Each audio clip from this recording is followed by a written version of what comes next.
madness. This is this is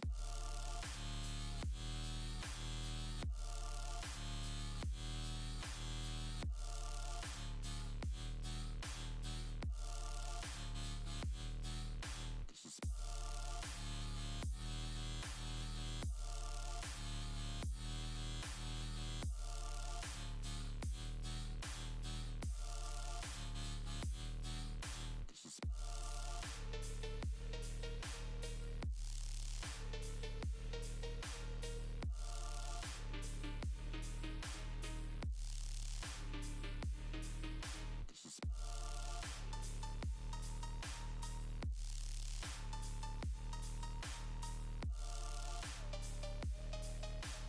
All right, what's up, traders? Welcome back to the channel. We got Bitcoin rejecting December's high, which we already knew that because we shorted it on Tuesday. We didn't want to short it, but we didn't like the rejection we got. We actually wanted to see Bitcoin break out above December's high and then give us a pretty extensive repricing above that level, as it would suggest that price was, moving quickly through there, that it would be a legit bullish breakout. We saw good volumes on the move up into that area. We seen trending style bullish volumes as well.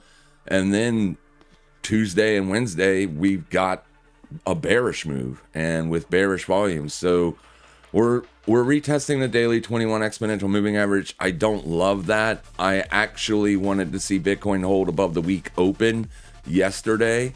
So although we didn't close down the short because we rejected the December high, that was the reason to put on the short. It's just we wanted to be able to put on a long there and see what happens, but it didn't work out that way. It ended up breaking down yesterday. We were watching the VIX to kind of help us get the signal for the breakdown. And let me give you that real quick. So put you up top for a brief moment. Top left on your screen, that's going to be the VIX chart. I'm looking at a weekly time frame here. So basically, last week we broke out above the previous week's high and rejected, and that's basically what had us bullish on Bitcoin. And as we traded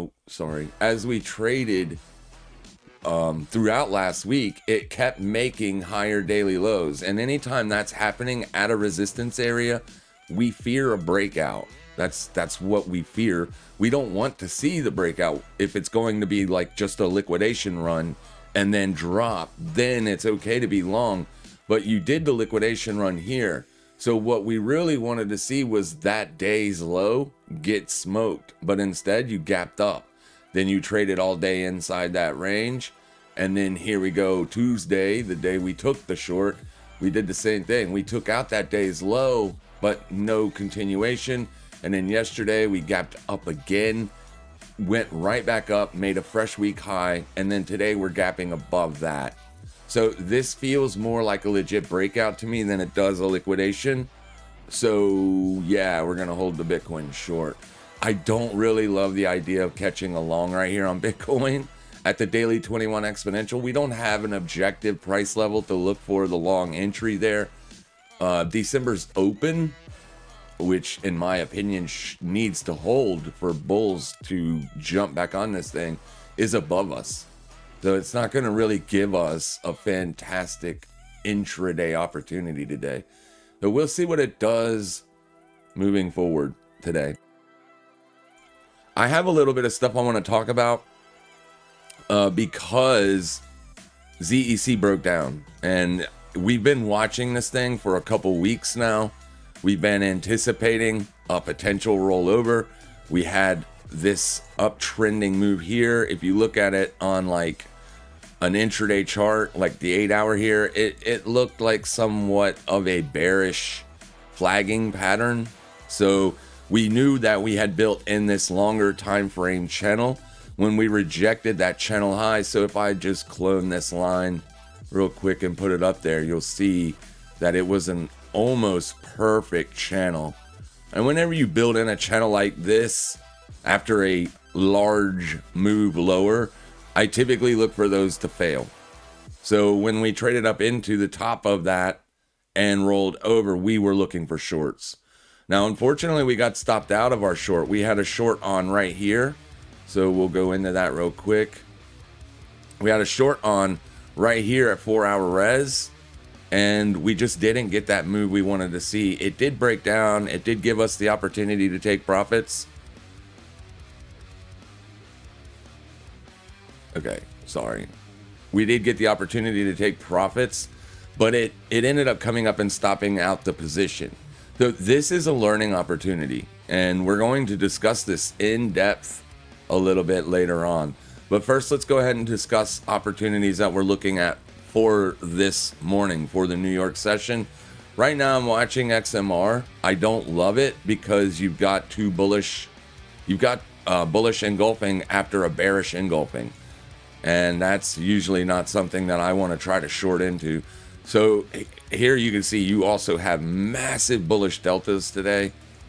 This thing is obviously bullish. You're bullish on everything that matters. You're even above both the weekly and monthly VWAP. Like, everything about this chart says it's not a sell, it is a buy. The next level to liquidate is going to be a previous week high right there. Now, there is a daily swing high that's higher than that right here, but I'm just assuming that if price gets up here today, it's going to smoke that daily swing high. It's just Sunday. It's a Sunday high. So it's not a weekly high. This is the weekly high. But obviously, if you get there, you're going to smoke that. It's just it ain't a matter of if, it's probably a matter of when at this juncture.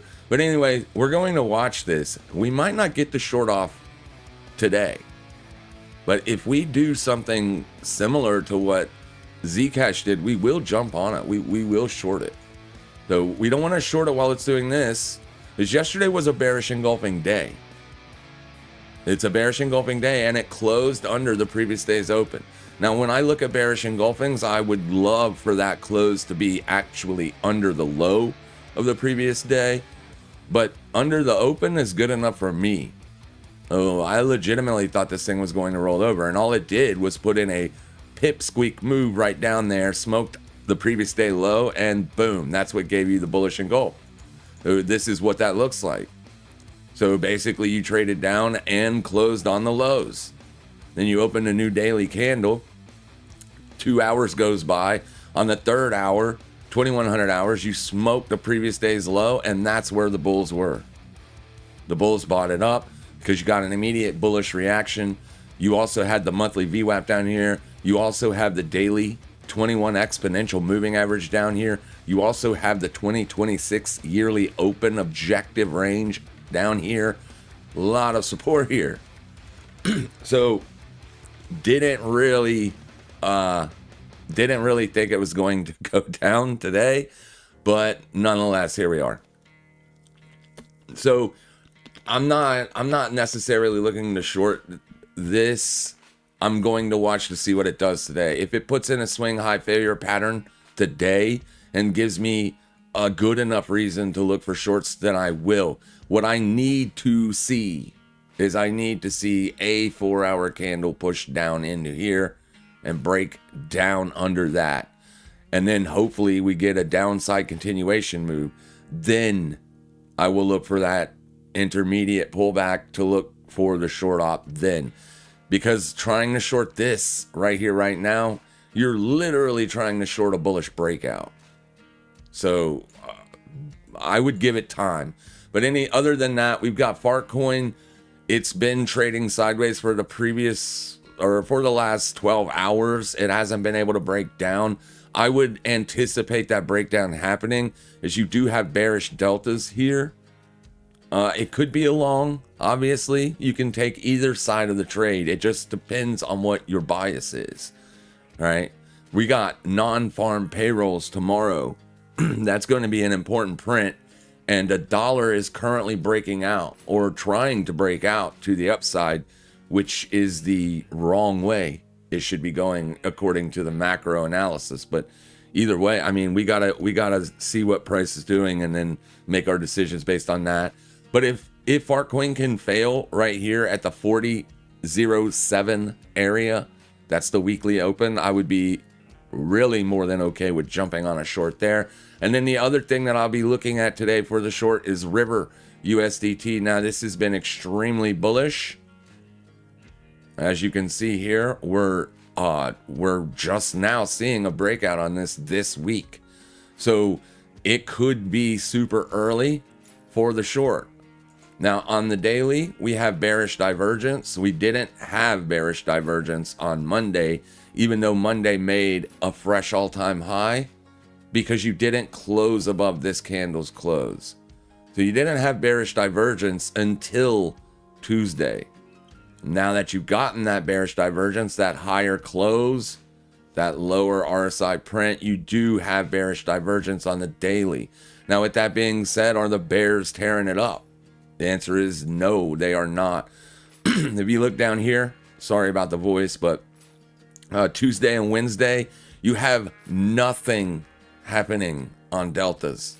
No bearish volumes at all. So this is sideways, and it's acting sideways. Though the direction literally could be either way. But the way that I'm looking at it is if it can stay below the daily open, I'll look for a short. So basically what I would love to see is a liquidation above the previous 4-hour swing high, maybe a tag of the daily open and a rejection. I get that, I'll put on a short there, and I will target the daily low, which is around 1561. Now, I was able to catch, that's what we're looking at. So you know the levels that we're watching. Level for River, 1664. And then obviously XMR, we're going to give that 8 hours at least before we want to short that. And then Fartcoin, same thing, weekly open test. So set alerts because I'm getting ready to go into a rant. It's going to be a good rant for people that are trying to learn how to trade.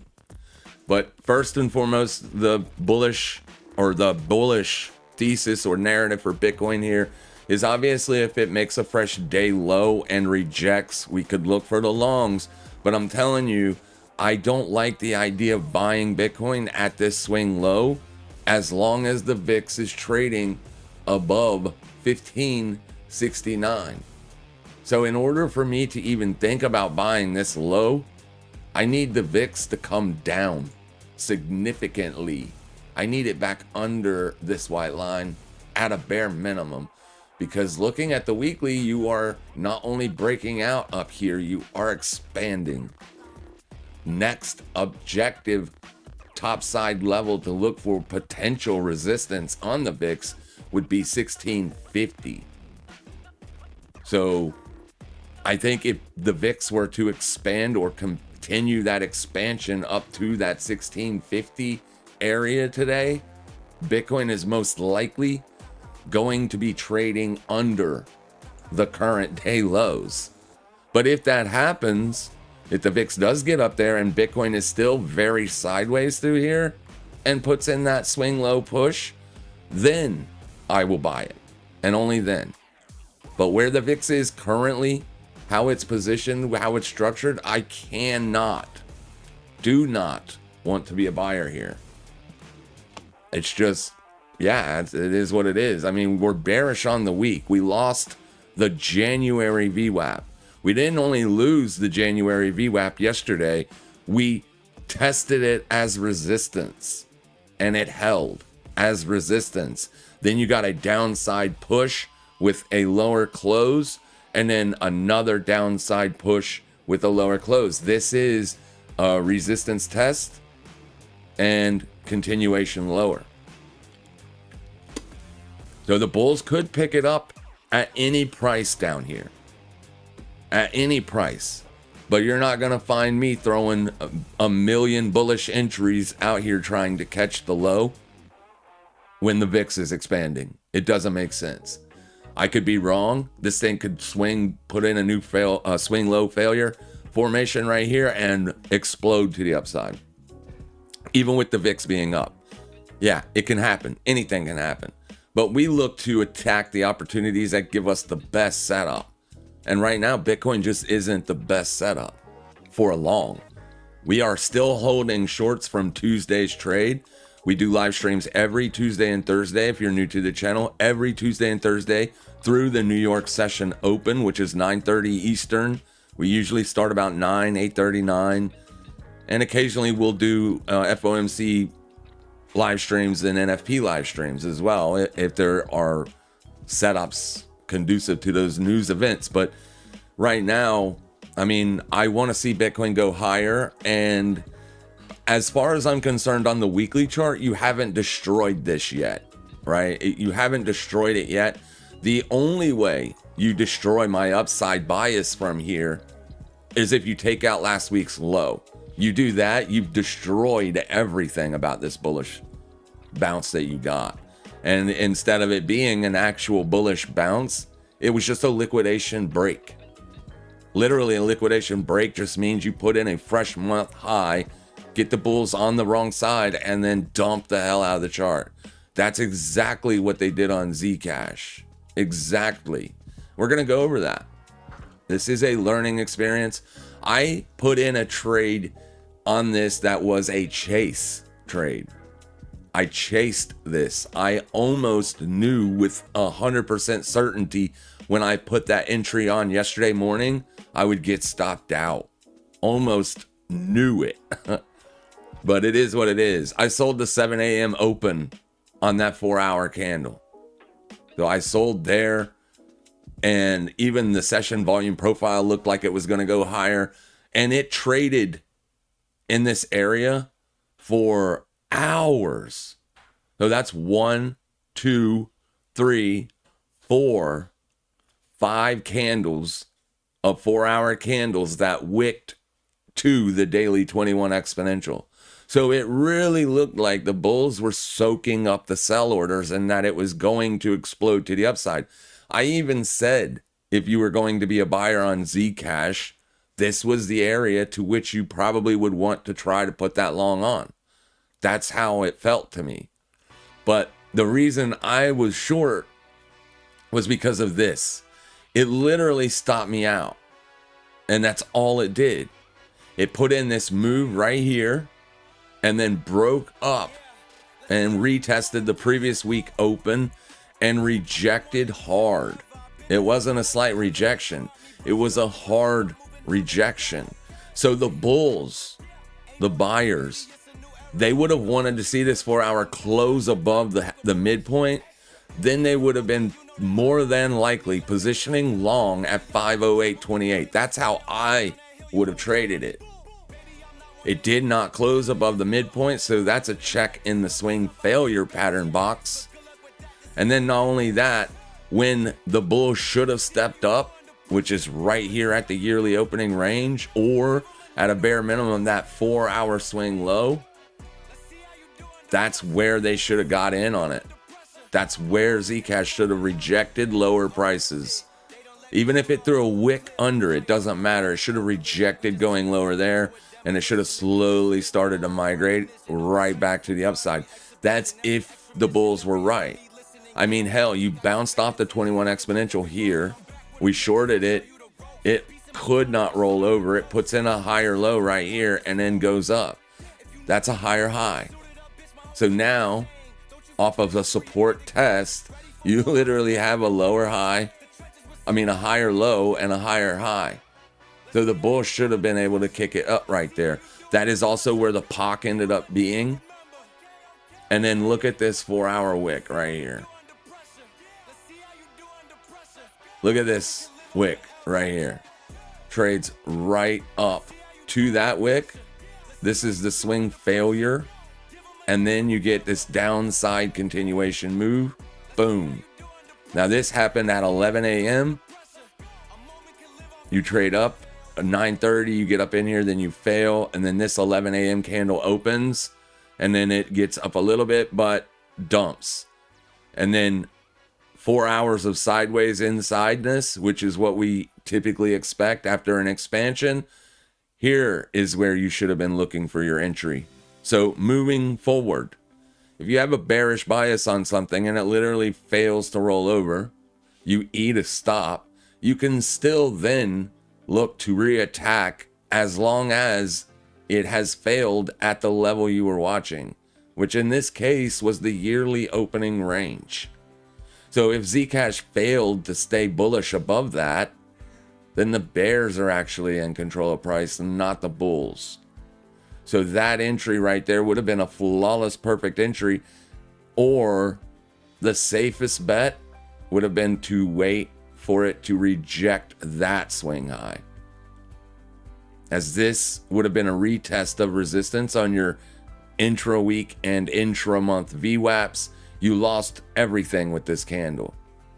So yeah, this candle was important. This candle was the signal, but we already had a sell side bias before this day ever even existed. We were short from here. We wanted to see this happen from here. That's what we were anticipating. That's how we were positioned. But this right here, this is a garbage move. It's literally all it was. This asset is traded on exchange. So this is what we typically see in crypto markets on exchange, right? These BART formations or whatever, these quick moves higher and then rejections. It's not so much this rejection, it's what happened after it. It broke down through where all the bulls should have been. This price should have been defended, and it wasn't. And the fact that that ended up being like the spot, perfect entry right there. So I just wasn't watching it, or that's where I would have took the short.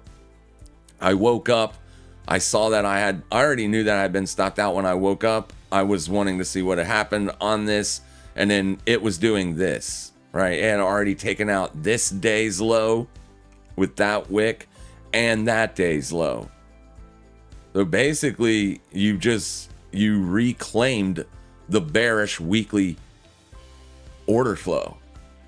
So essentially, I just entered the short at 7 a.m. I waited for this candle to open and hit the sell button. Threw my stop up in here at some random price. And this rollover right here, this is what I've been waiting for. This breakdown move. It has been taking so long to get there and so long to do that. It just felt to me like it was going to be a nasty breakdown.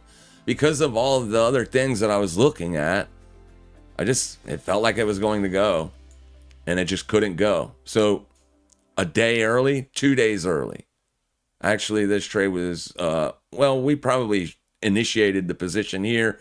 It was just a day early, and then the next day, it was literally just beautiful. And then now here you are today. Like, obviously, I wouldn't be trying to sell this. You have massive, and also look at this volume yesterday. I mean, yesterday when today's candle opened, that's 7 p.m. for me. So at 7 p.m., you would have seen this insane sell side deltas. Insane. And today you get the nasty breakdown. So it's oversold. Like, you tagged so deep in the oversold territory down here. Like, it's deeper than this move. So I would say at this point, Zcash is probably done as far as making fresh all-time highs or whatnot. This kind of blow-off style move, it could be picked up later on. Who knows, right? You got the week 21 down here. You put in 2-3 days of support here last time you tested it. So if you spend multiple days bouncing around and in through this level, maybe it is a long if you still love Zcash. But I'm glad I was able to catch that move, because I was so mad that it broke down and stopped me out and then broke down. So that's what we're going to keep our eyes open for XMR, to do something similar, because XMR is the sector leader. So if this is just a stop run, we want to see at least a swing failure pattern. This is not an aggressive swing failure pattern. The bulls, anybody that bought XMR today, or anybody that missed the long on XMR today, they're probably going to be looking to be a buyer right here. That's where I would be looking to be a buyer. And if it fails here, then we can watch that area for potential failures moving forward. So we need to see that first, because right now everything is against the short. You are back above reclaimed yearly opening range, 21 daily, both weekly and monthly VWAPs. You've got massive buy side volumes here. Yeah, this looks like it's going to go higher. And the fact that you've got this swing high up here not liquidated yet, that seems like where it wants to go. So it can fail here because it is last week's open. So I'm not saying that a short here won't work. I'm just saying with everything that we've got on the chart today, I don't love the short today. It just feels to me like it's going here. It looks like it's going there, feels like it's going there. And then once you do that, you have a 2-week fresh high. So you're literally breaking out. You're going the opposite direction you should be going. So anyways, hopefully that helps. Hopefully you can spot this stuff. If you already have a weaker bias on something and it's just not working out, it doesn't mean the trade isn't over yet. It just isn't working. So don't get too flustered. It looks like we're gonna miss the river short. I don't have an entry because you're not gonna catch me selling this low when the target is just right there. I need it to get up in here. So it looks like we're only going to be able to focus on Fartcoin. And yeah, I don't know if we're gonna get that either. I do have a myriad of open positions right now. Obviously I took profits on the Zcash trade, but here's what I got going on today. Or not today. We put this Bitcoin short on Tuesday. I'm still holding it. I was underpositioned, undersized on it. So I haven't taken anything off of it. I already have. Okay, so what's going on here? I'm not dropping any frames.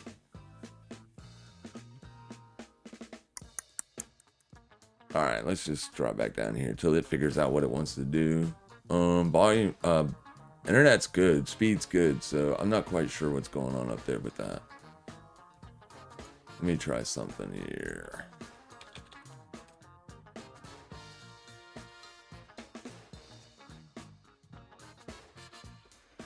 Boom-bitty boom boom.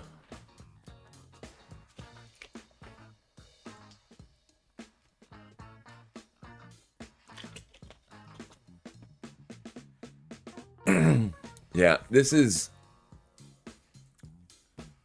weird. It's just not reloading. We'll give it a second. Hopefully it comes back open. Or at least allows it to come back up. Everything else is working just fine. But that's the platform, so need it to work. Yeah, it's still not doing anything. Let me try this. Cause it might not. It could be it could be me, and it does look like it is me.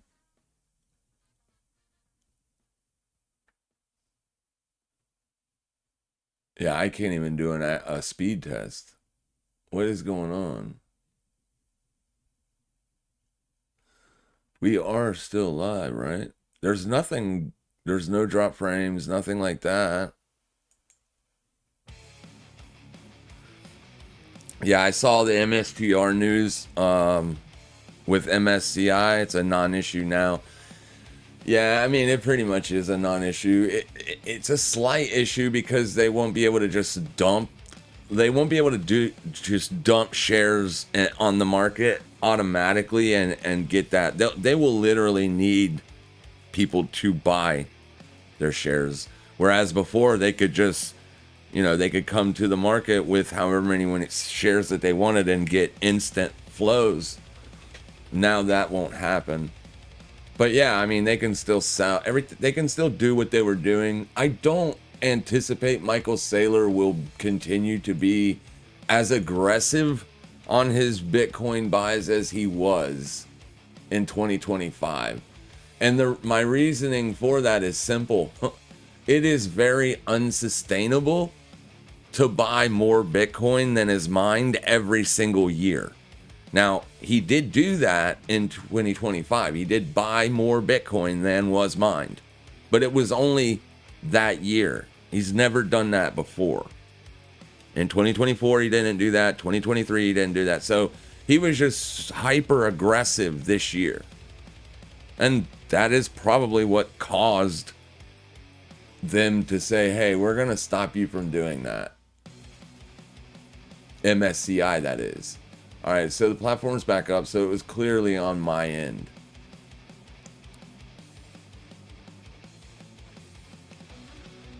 All right. So, yeah. Good. Okay. But, I mean, I can't take the short right here, right now. So, I mean, I don't like the fact that it's selling off before the bell. That kind of sucks. Because that has been the opposite of what's been happening here lately. Usually, it's nice and pumpy before the bell. Yeah, it looks like it wants to break down, but I mean, it's probably going to get under this low and then trade sideways for a little bit. It's going to want to pull that liquidity in for anybody trying to jump on a day low buy. I don't expect it'll just put in a fresh day low and get destroyed. That doesn't happen very often. So you'll probably see a lot of choppiness around this area. We can see that it was more positive at the beginning of the daily range, and then it started to get pretty bearish. Okay, so here's the 4 hour. You had one day where you put in that nice bullish continuation style volume. You could not do that in December. You did it at the very beginning of December. So December 2nd, you put in an upside continuation day with the volume. And then 2 days later, you were putting in the same move, but in the opposite direction. Heavy volumes to the downside with continuation style volume, and then nothing. Literally nothing for the rest of the month. Each time you put in a move that looked like you were going to see upside continuation, the buyers let off. They just ended it. So you can see here, we got it finally. So what I wanted to see this week, it didn't have to be every single day, just 1 or 2 or 3 days, all right? Give us at least a couple days of this and not this. So it looks like the sellers are more aggressive in the first week of the year than the buyers were. The buyers were aggressive the first day, and then the sellers been like, nah, nope. So we'll see what happens. But if they can't get downside continuation today and it trades sideways all day, I would say maybe people are waiting for tomorrow's NFP before they get positioned. But then again, I have to look at it like, well, why would they wait till the end of the week to buy? Or they should have already been defending. They should have defended yesterday. They should have defended. They didn't. So yeah, I mean, we'll see what happens. I do think that banks are probably buying this because they're getting ready to start opening new products the same way that MSTR does, and other companies are trying to come in and do that stuff as well. I mean, it's a whole new way to generate debt. You know what I mean? And debt is money in this environment. If they can use Bitcoin to do that, why not make some money, right? Why not? So we'll see how explosive it gets. But the way I'm looking at it is if you get back under the yearly opening range, then I have to be a seller, right? And when I say seller, I don't mean I'm selling my bags. I just mean on the intra week scalp style trades. But right now I am holding Bitcoin short from well, it's not quite the December high, but it's close. We shorted it on Tuesday morning. Right in here. Yeah, right in there. So basically we shorted it up in here, but it was based on a previous 4-hour swing high. So our short entry was right there. Short entry was right there, stop above that day high, and then it rolled over. Now that in that same day, it did look like it was going to bounce back, but ultimately it didn't. And now here we are. 2 days later, we're putting in lower highs and lower lows pretty consistently at this point. So it does look like the sellers have it. If you disagree with that sentiment or that analysis, then obviously this is where you're looking to be a buyer, right at the day low. Just make sure you mitigate that risk and be prepared for a couple day lows. Maybe you don't just get one. Maybe you get a day low at 10 and then another day low at 10:30. Be prepared for that kind of trading. What I would be willing to bet happens is you do get a spike down there and then you get a pretty bullish reaction from it. But it's what happens to that bullish reaction. Does it get faded 30 minutes later? That kind of stuff. But yeah, I think we're going to miss the river trade. It might not even be a trade today. The bearish divergence on the daily chart is clear as day. So if people are hitting the sell button on this thing, why doesn't it seem like that on deltas? So this is a little bit weird. So you even had heavier sell side pressure through here than what you're seeing now. I mean, it's just a blip. It's just a blip on the radar. Kind of curious. But yeah, if it can get up here and fail, I still like it lower today. I just don't know that that's how it's going to play out.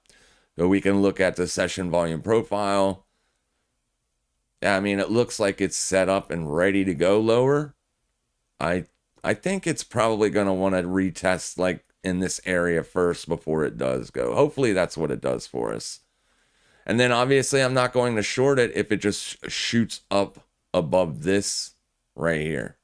So if it spikes up well above that, then I think the short is probably not there. We just want to see it get in here and then start to roll over. That is our short op. That's why I'm looking at it from a daily open perspective. And that's also a valid 4-hour supply candle. This does look like a breakdown move, but it really isn't. We're still trading, making higher daily lows. Higher daily low. This is a higher daily low. What is going on?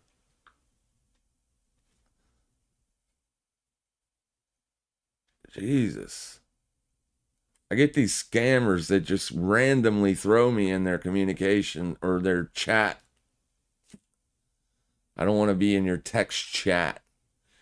Scammers. Guys, don't fall for that garbage. All right, so VIX is struggling to put in fresh highs on the day, but we haven't even opened on the bell yet. We're still a little bit early. Yesterday, the S&P made fresh all-time highs and traded up to the high expected move. And that's where it basically rolled over. VIX with a fresh breakout. With the S&P, the way the S&P looks, it does look like the VIX may roll over. But I've been wanting the VIX to roll over for the last 2 weeks, and it hasn't.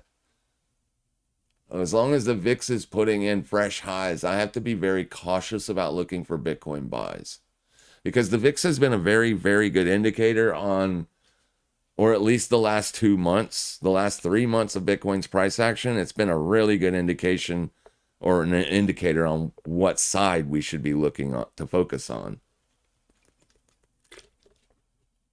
I do have a bullish bias as long as you're closing dailies above the 21 exponential moving average. And that's what Bitcoin is currently doing. My only problem with that is the chart still looks incredibly bearish as far as structure goes. Like that's extremely bearish. Extremely bearish. So we definitely need to see Bitcoin hold support here. Definitely. So this is where I would want to be a buyer.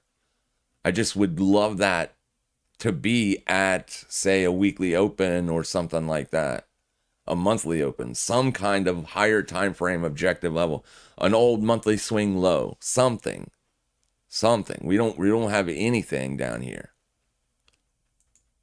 At this point, it's just yesterday's low. Actually, it's today's low. It's not even yesterday's low.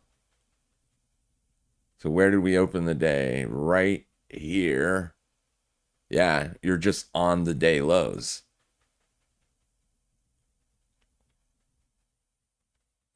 Okay, Farcoin's still doing that. River, though, bouncing. So let's go take a look at and see what this looks like on an intraday basis. Like, really intraday. Come on. Thank you. All right, so bouncing off the lows after putting in a breakdown. Looking like a bear trap there on the 30-minute. We want to see if the sellers are going to come with it right here. So we'll see what happens here. We're getting ready to get up there. Let me pull it up. My exchange is back open, back on and running. So I am going to go ahead and pull up River. Maybe. They must be doing something.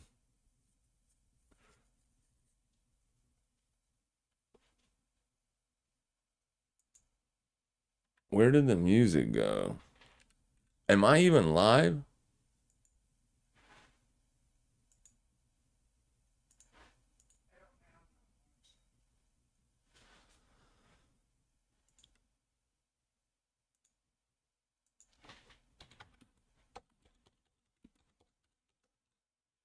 Yeah, I don't think I'm even live.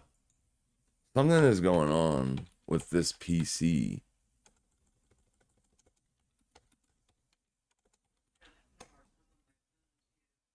Huh? Yeah, we're having an internet. Something's going on with the internet. I don't even think I'm live.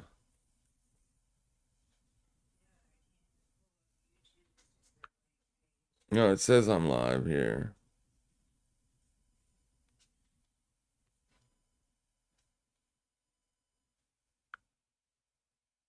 Yeah, I'm definitely live. I just don't understand what is going on. Like some things are working and some things are not working on the computer. Oh, may have to do a restart and come back.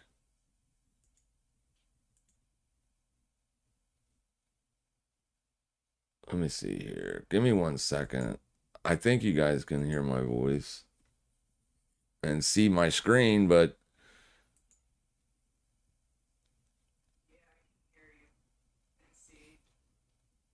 yeah, it's just the computer is literally doing some stupid stuff, man. My whole top monitor isn't working. Yeah, the internet is plenty good. So what is going on up there? It's like the internet on the Weeks platform is just not good or something because it won't even.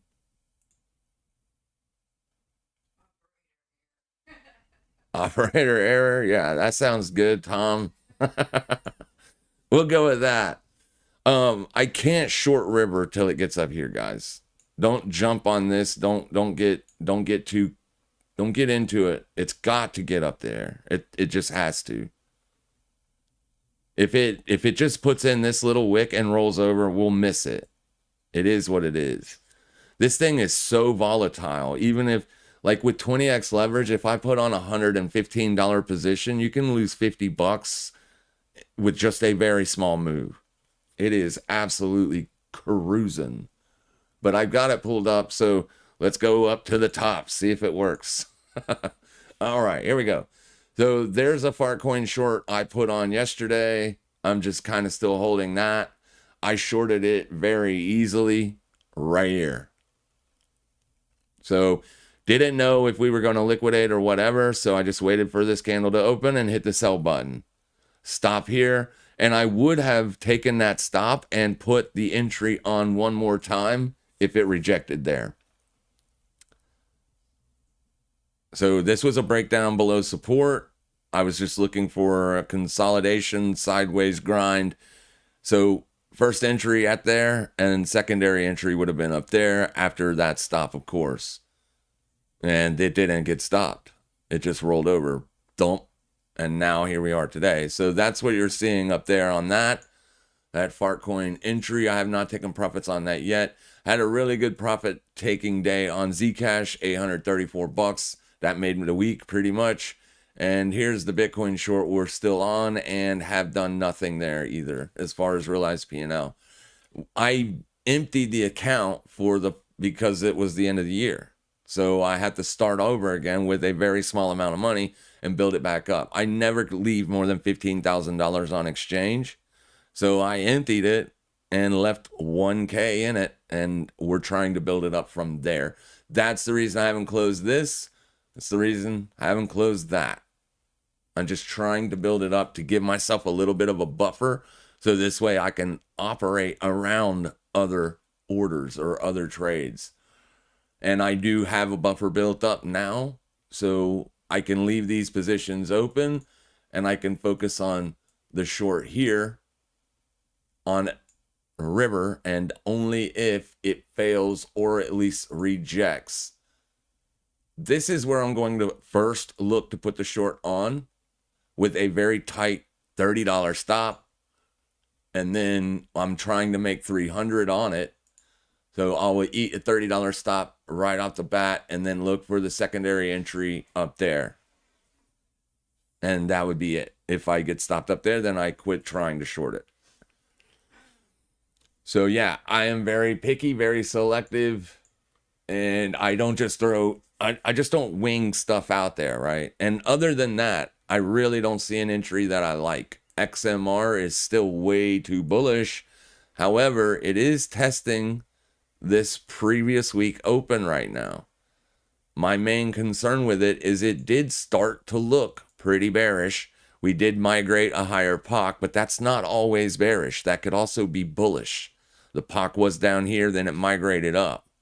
So it could say that your buyers are picking up these higher lows. So this was the first time we actually even hinted at we were going to see a rejection. So I did try to throw on a short at the weekly open this morning on it, but then was stopped out because it can't put in the downside continuation move under this. This move right here was just literally to pull liquidity in, to get everybody that's been trying to short it all morning to jump back in again.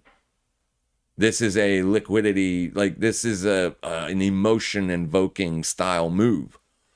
To be honest with you, you could potentially put an entry on up here if you wanted to. I'm not. It's too bullish. This thing is probably coming here. It's too close to that. It's not putting in any kind of a swing failure formation. If you look at it on an hourly, you have made one lower low on the hourly. I don't think it even looks like a swing failure until you're way down in here. You take this stuff out down here, then all of this looks like a swing failure pattern. And then we can look to short when the asset goes into sideways, which it will do. It just might be tomorrow or the next day. It will go sideways. They do. Very seldom. And XMR it's a lot of people like it. It doesn't trade on exchange, so it's not a very good technical trading stock or crypto, but it is definitely tradable. So yeah, the volume is too bullish. The POC migrated higher. You're above everything that says you should be looking to be a buyer on this, not a seller. But it could be getting ready to put in those highs, right? It could be done. As it's struggled to break out above these prices for a long time. If we look at it here on the weekly, yeah, I mean, it should, if it's going to roll over, it should roll over here. I don't really want to short it if it's up in here, because then it starts to look like, well, maybe it wants to put in a higher run. Maybe it ain't done, right? And this asset is super strong. I mean, it's a pretty good trend line. It's a very volatile asset too. So I don't love the short, but if it does the same thing or something similar to what Zcash did, then I do love the short. But that has to happen first. So River trying to put this move in. Fartcoin's still down on the lows. Bonk is already continuing lower, so I don't like the short on that. And then same goes for Pingu. It did the same thing. It's already continuing lower. So the best trade on Pingu would have been this morning, up and around this area. I don't know that I would have shorted that in the middle of the night, but maybe during the London session open or something like that. I wasn't awake for the London session open. But yeah, it does look like the London open gave you an opportunity to look for shorts. But it hasn't really done anything since then. But at least the volume is still bearish. It's just not uber bearish. Also coming into support down here. So we don't love to get uber bullet bearish on things that are literally testing what should be support. So for me, the best trade for a short would be Fartcoin, as it's still basically near the middle of the day's range. And not really. It's also down on the lows of the day. But if we're going to see a sizable drop, which I don't know that we are, then I could look for, Fartcoin here or something at the weekly open. All right, that's a better place to look for the short than where it's currently trading. We do need it to get back up in here before we can take the short. So right now, I guess that's going to be River. River. Super volatile also. I mean, damn, that's one hell of a spike. But I'm more than okay with taking the short here first. So set limit, sell 16,650. We're getting closer to the open. Hopefully the whatever was happening, all the bugs are worked out. But yeah, a couple good trades. Bitcoin is currently making fresh lows, I guess, because yeah, it is. So you're currently making the fresh day low right now on Bitcoin 4 minutes before the bell. So if you're going to see a trap, if this is going to be the trap, then what you would anticipate is at 9:30 when you get the bell, you would want to see the next 30-minute candle open and instantly start heading up.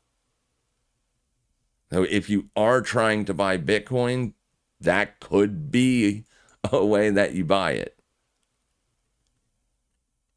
Or see if where this candle closes, there's only 2 minutes left. Right? So there's a potential buy just at the open to see if it holds or not. It would be a very tight stop loss, because if you make a fresh day low, you're wrong. But I only noticed that Bitcoin was making a fresh day low because the P&L jumped up from 440 to 501. I'm actually looking at River USDT. So I'm going to put that short on real quick at 1663.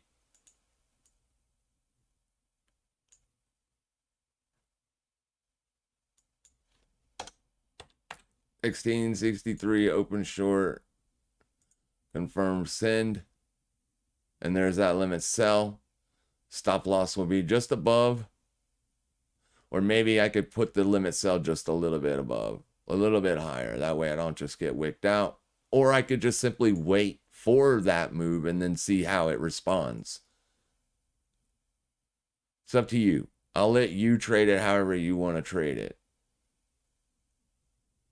I definitely don't want to be a buyer up here. Not after you put in a bearish divergence, but I mean that could keep it going. You are still 67 on the daily RSI, and there's not enough weekly candles to even give you an RSI print. So the asset is fairly new.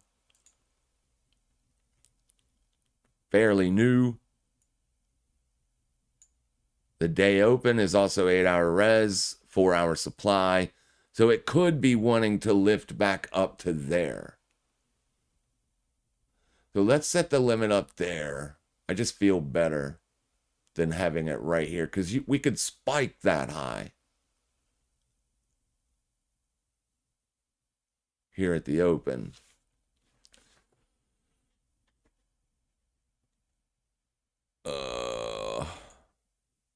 So 20 seconds left on the open. If you're going to buy the Bitcoin previous day low liquidation, you're going to hit the buy button pretty damn soon. Stop at today's low.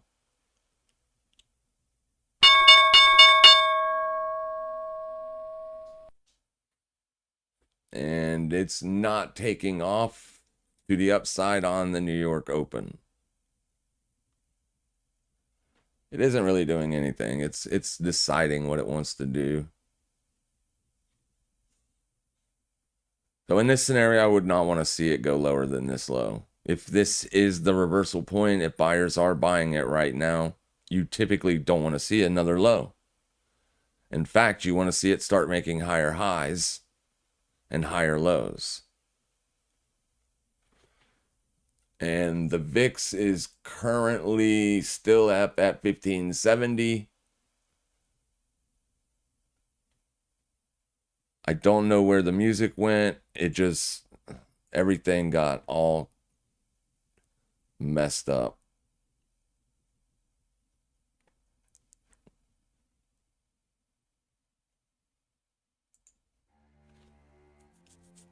I'll put it back on and see what happens.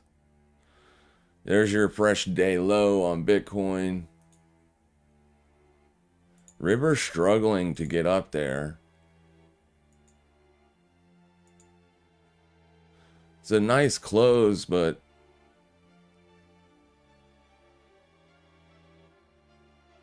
it is very picky of me waiting for that level to be touched. That's a pretty nice bullish reaction, but you're still negative. You're still below the zero, so I still like it lower. That was actually probably close enough. If I miss it, I'll miss it. It's no big deal. I just know this thing can spike hard.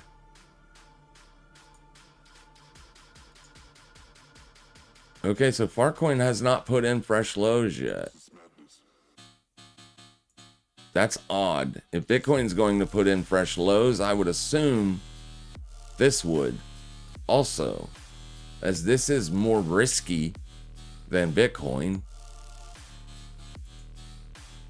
Dominance is up, so that would help the sell side as well. Dominance isn't up huge, but it is up nonetheless. Okay, so there's that move on Bitcoin, just puts in that fresh day low, and then now starting to bounce a little bit.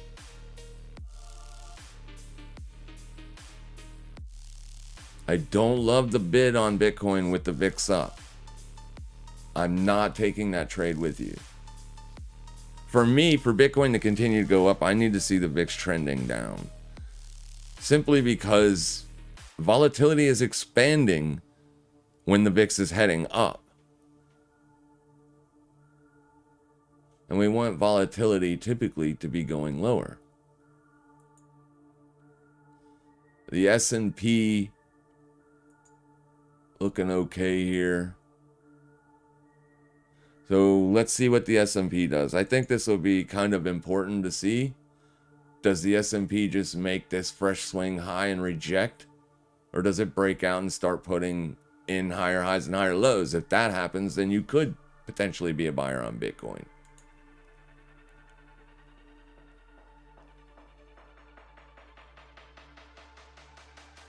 This is madness. Yeah, see this VIX right here? I do not like that.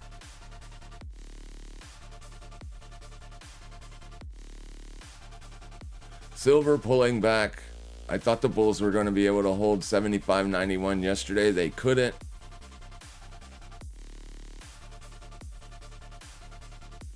Bitcoin actually putting in a nice little move here.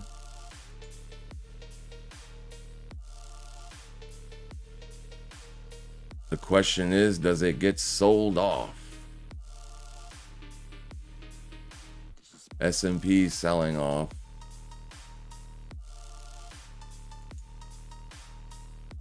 Come on, River. XMR still literally just grinding that week open.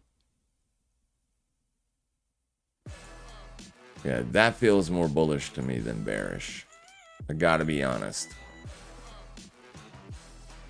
Got to be honest. Alright, so maybe Fartcoin is going to give us a short side setup here.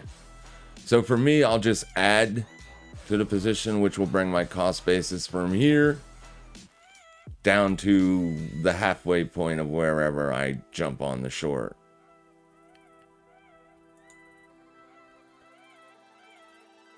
And I absolutely want to jump on the short. Absolutely. We're very negative here. In fact, if this delta turns negative, you're going to have fresh breakdown deltas, which is trend style selling. You're under the 50 on the 4-hour RSI. You're still above the 30-day or the monthly VWAP. That's why you're seeing this more than likely. Let's see if we got a 21 EMA in there as well. No, 21 EMA's already said price should be going lower. You're not up there on the 50 either.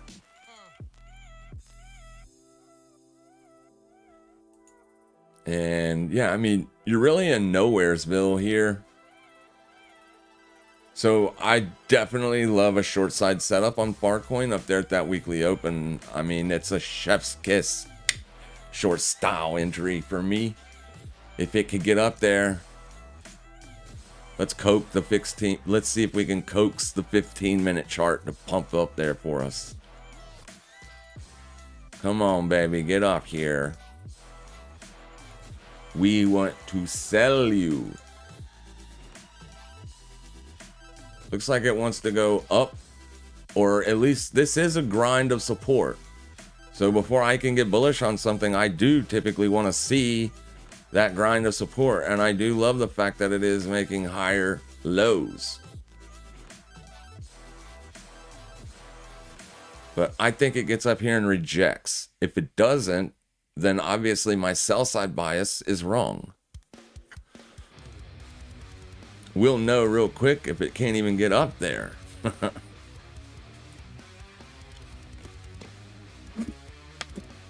Yeah, risk is still very volatile. S&P's grinding pretty big swing highs. 905 up to 915. I guess that ain't very big move at all, actually. Feels like a big move, but it isn't. Okay, so Bitcoin did make a fresh 15-minute high. So now I could argue that I could buy 89,409, but don't love it. It's trending down.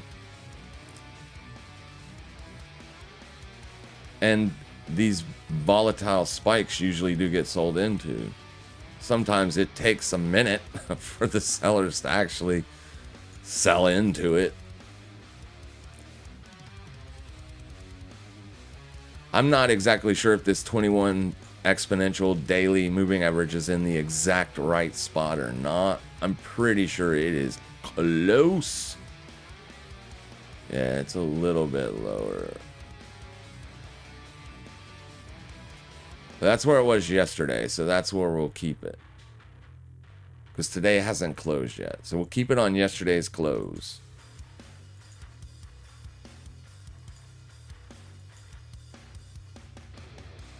Yeah. If you're looking for that bid, you'd be looking for it pretty soon. This, I'm not liking this. I'm not liking what this is doing.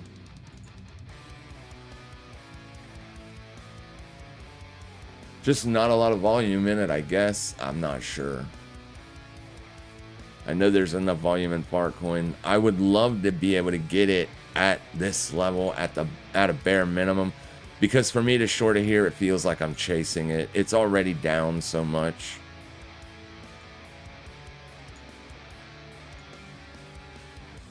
And I don't want to chase. I don't want to chase anything ever.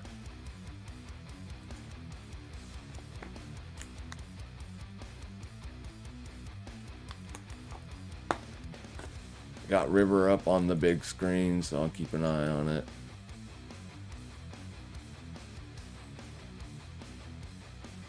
It's probably time for a new PC. This PC is about 5 years old. I bought this PC when I first started going live on YouTube because I was just trading off of a laptop back then, a couple monitors.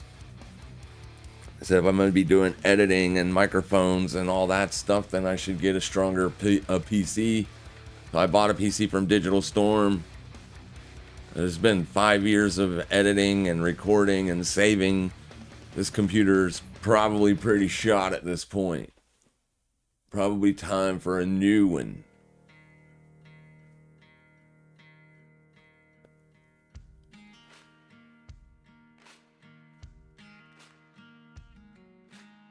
Yeah, we're just waiting. Sometimes waiting is the most boring aspect. So TLT, we were watching TLT yesterday. We're done pretty much with the TLT. We had a nice move yesterday, but basically we were watching the weekly swing high. We needed, and I mean needed, to see a fresh weekly swing high yesterday. And we couldn't do that. Look at where it got to and said, nah-uh. And now it's right back down here. This is done for me. If it can't even break out and make a fresh weekly swing high, this was a selling opportunity, and it's probably going to break down. If you're still holding TLT calls, you should get out of them. You really, really should. It is not doing what we wanted to see it do. And yesterday it had promise, but it needed to get above 88.20. And now it's right back down. So they just sold it again. And that's the problem with trying to buy assets that are currently weak. So get out of it. It isn't doing what we want it to do. There's no point in holding it any further. Okay, there's XMR bouncing off of the weekly last week or the prior week's open here. It is most likely headed up there. This one is going to be a nothing today. I wouldn't be doing anything on Zcash. I wouldn't be buying it or selling it. That is a fantastic breakdown. Basically, everybody that was trading Zcash was trading it up here. And that is the result. So, yeah, I mean, will we see downside continuation? Probably. Will it be this weekend? I doubt it. So I'd be looking for potential shorts on it next week. Just not today, tomorrow, or this weekend. I think next week we could target a fresh, or at least target a intra week high. I doubt you get back up to 529. So I'd be willing to look for shorts on Zcash around 475 next week. or 75 next week. It's in this area here. This doesn't look like a bear trap or feel like one. That was a pretty big move. That feels to me like the buyers are clearly wrong on this. It's a fresh breakdown out of a channel. We typically look for downside continuation to play out on these things. Could you look to sell like 4-hour swing highs if it trades sideways? I mean, you could, right? If it's going to trade sideways, you want it to basically trade under the midpoint of your breakdown candle. You don't want to see big moves above previous 4-hour swing highs. But then you're trying to short this. You're trying to short something on a time frame that is massively oversold. So I don't like the short on it. I think this indicator needs time to cool off before the next big move happens. But it could just take off and continue. So I just don't love it. It's too oversold. It's even oversold on the 8-hour. It's a fresh breakdown on the daily though. So at least now on the daily, you're back into bearish territory.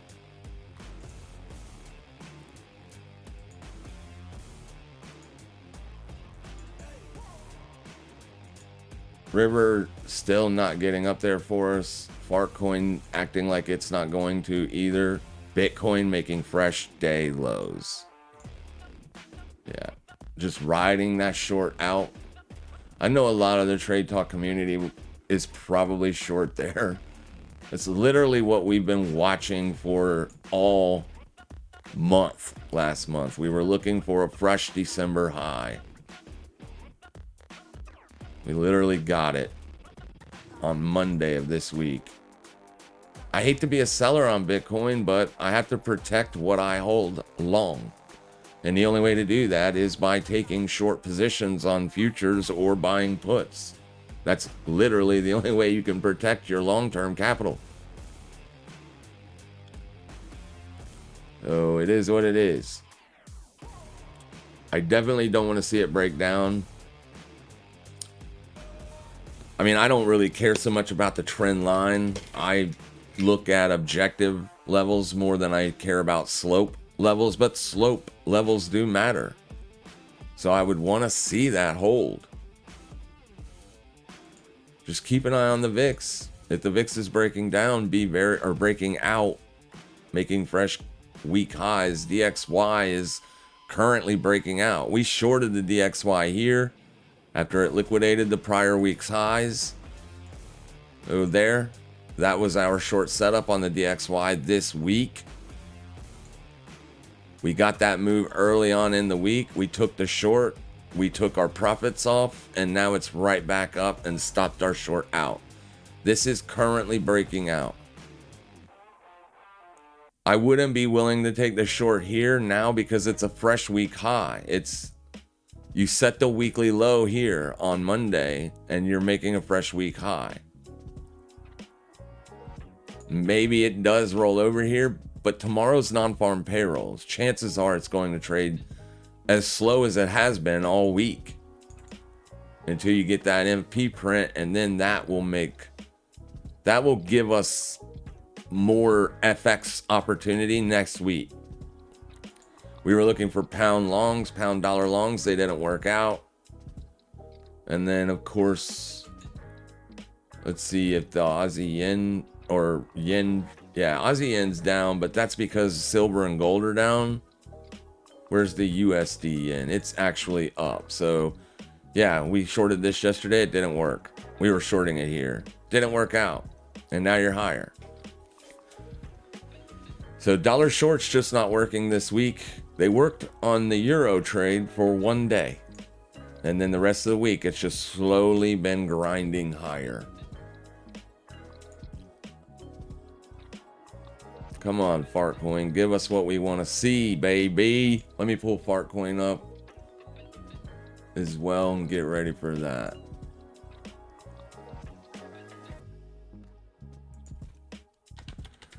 because I'm not loving the action I'm seeing on River. That makes it a more risky trade. Whereas Fartcoin is about to, or it looks like it is about to give us that potential setup. But you got dollar strength and VIX strength. It makes it difficult to be a Bitcoin buyer when that's happening. But like I said, it's probably going to do this. It's going to be very choppy down here. Very choppy.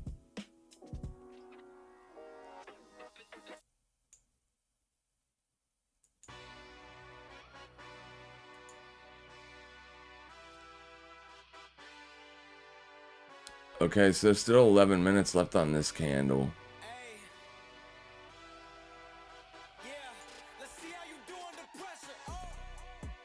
S&P just made a nasty swing low. Look at this low. And bounced. Oh, is that it? Is the VIX gonna roll over now?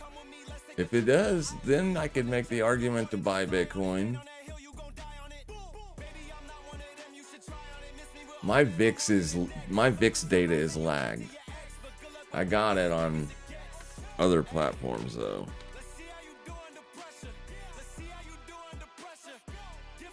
So you just made a fresh 30-minute higher high. That could destroy the Fartcoin short, but we'll stay on Fartcoin. We only want to short it at the weekly open, not higher. We're not looking for a higher, because if you're breaking out above this, then support held. It can only be a liquidation above that or a rejection off that, or better, a rejection off this. That's the only thing that would give me the opportunity for the short. Because we are trending to the upside on the VIX.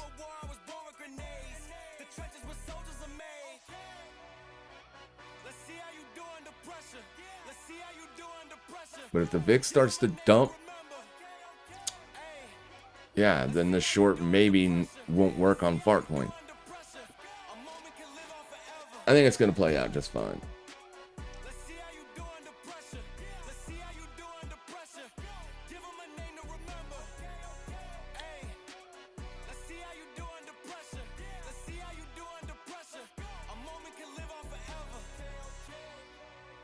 Oh yeah.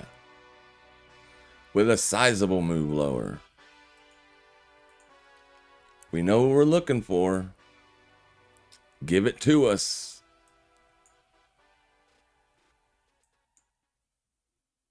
We're getting late in the session, so I definitely want to be getting an entry on pretty damn soon. I can lower my cost basis, but it's not going to work out for you. You're going to be right on it. If you try to short this right here, that's going to make your entry right there. Knowing that it could jump up to here before I'm even wanting to put on the short, that puts you in a less favorable opportunity. So let's just be patient.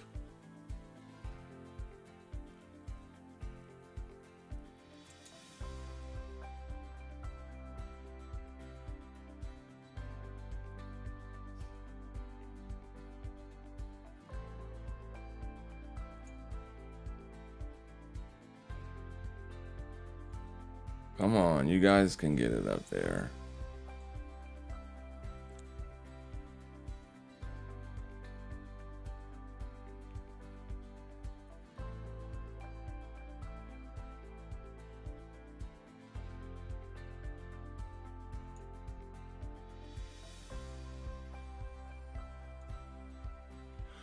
Come to me, baby.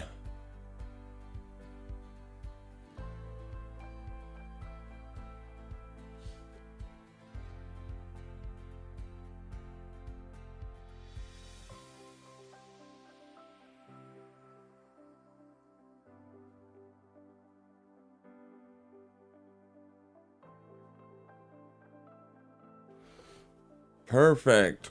Now what you got? Let's go.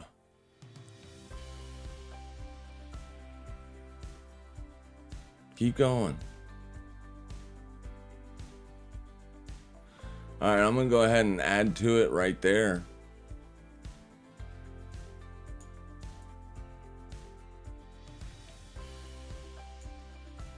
I'll bring my cost basis down about halfway.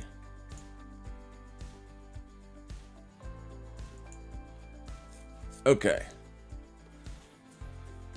So now I want to see, I'm still okay for it to come up into here. It's got to reject these prices. I don't want to see continuation, closing higher and pushing and going and going. You know, that's not what I want to see. I want to see a rejection, and I want to see that rejection happen somewhere in this area.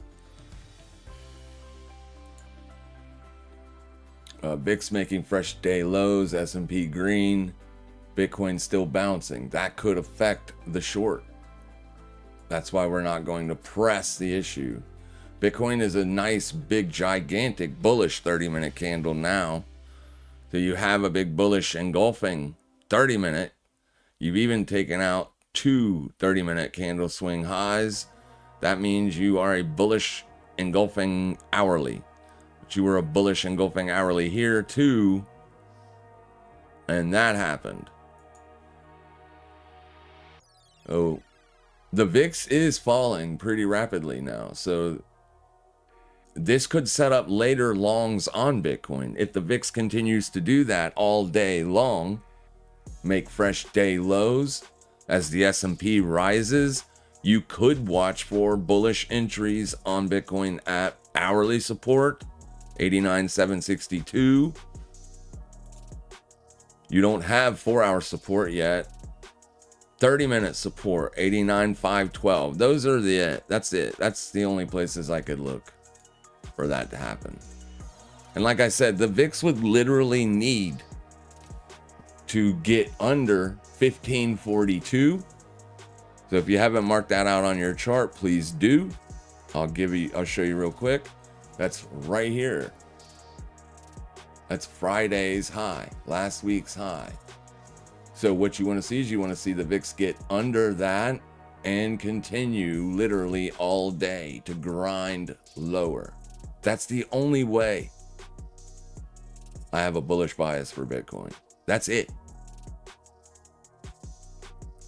None of this put in lower low stuff above this level. It's just too risky because you are currently breaking out. So this pullback could get bought. The S&P still hasn't made fresh highs yet. So I don't want to get too bullish on it just yet. So in order to play it to the bearish side, we chose Fartcoin.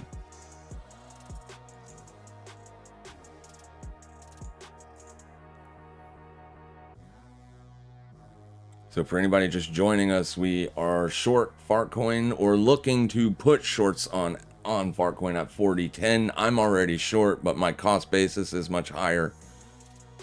But if I wasn't in the trade, I would be putting it on in this box, so to speak. I don't love the short trade if price continues aggressively above the weekly open. As long as price is showing me the inability to even trade up there, I want to be short. Fresh day lows or just before fresh day lows would be downside targets. That's a 3.8% trade. If you get a fresh day low, let's say you get entered here. A fresh day low gives you 4.6%. That is very profitable. With leverage. It's a very profitable trade. So we'll see if it works out, but that's what we're looking for. And then of course you have to decide where you're going to mitigate your risk.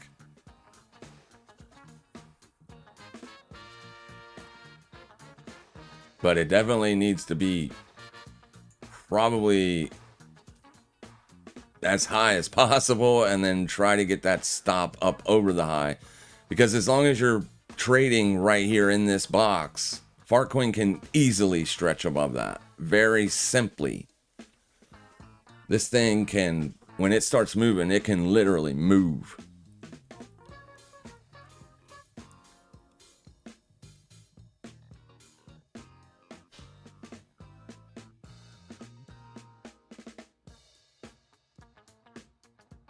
And there's likely to be some sideways chop here because this is where people are looking to put the opportunity on.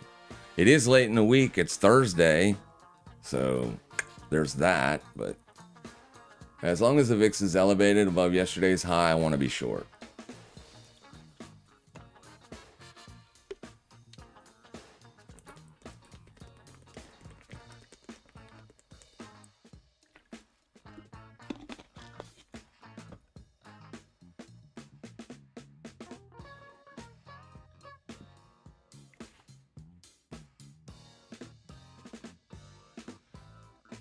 Weekly VWAP is all the way up to 4203. That would be bad for us if it got up to there.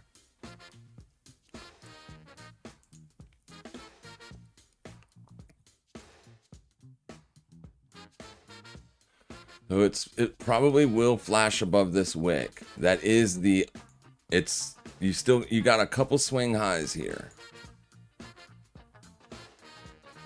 Got a couple swing highs here. If the sellers are going to put it on Fartcoin, they're going to put it on it here. So a big breakout tells us we're wrong, right? That's why we don't want to force the short above the week open, because we're definitely wrong. So if you could potentially get your stop above maybe even that wick, you could be okay, but then you're going to skew your risk to reward terribly.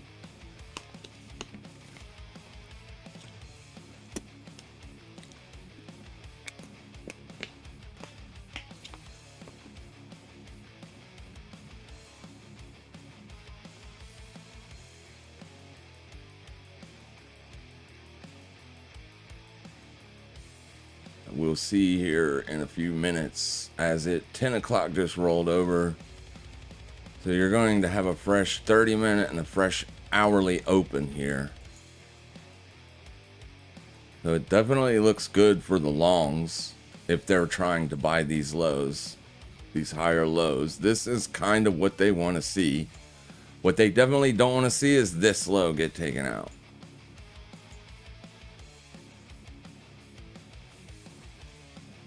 So any aggressive move back in the downward direction, they're going to be forced to liquidate.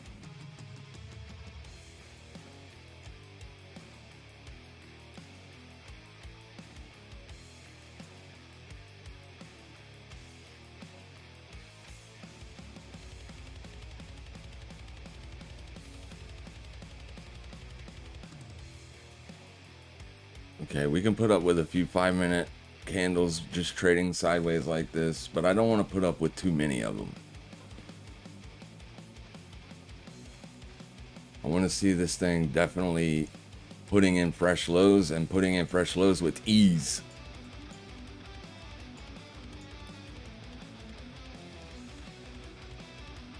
And VIX is back to neutral on the day. That's kind of what I want to see. S&P heading back to the lows. That's kind of what I want to see. So yeah. Now, I just want to see Fartcoin give me that same look and feel.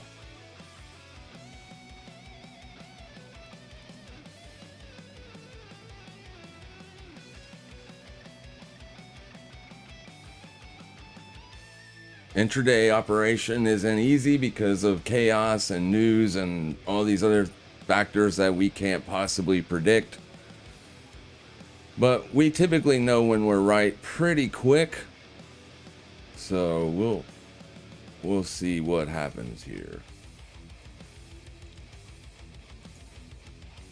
We're just doing a lot of chop on the very small time frames.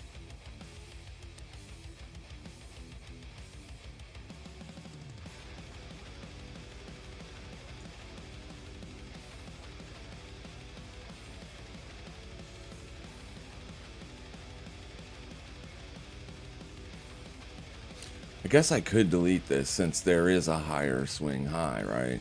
This is just the previous 4-hour swing high. You've got another one up there. And technically speaking, you do have a double top right here for now. And I don't typically like that.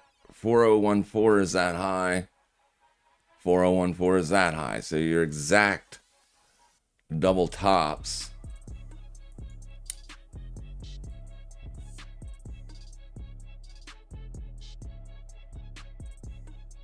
But if it starts to move away from it, I'll be more than okay with that.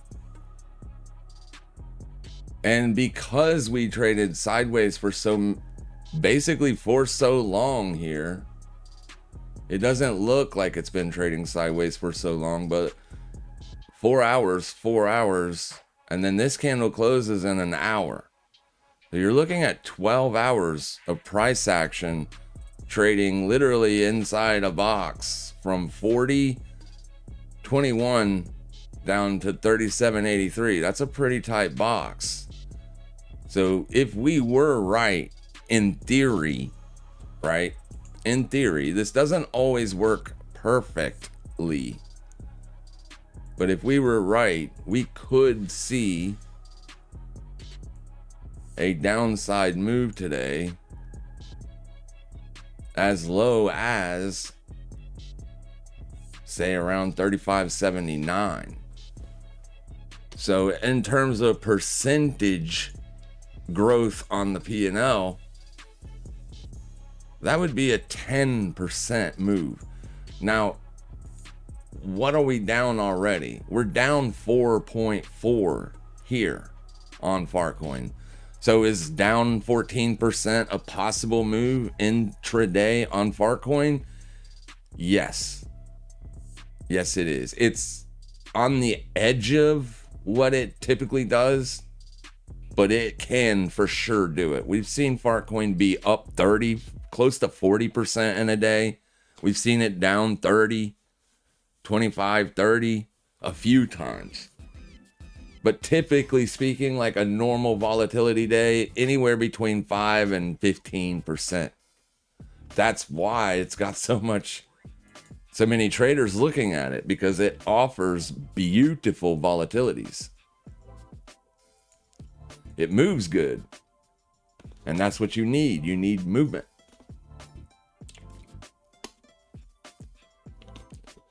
So obviously I don't like that.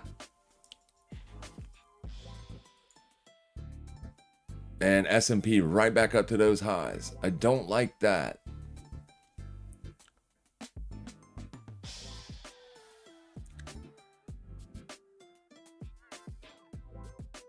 Yeah, S&P is actually looking like it's going to make fresh highs. While we're waiting on this real quick, here, I'll go ahead and throw an alert, because that's about where most of your stops are going to be.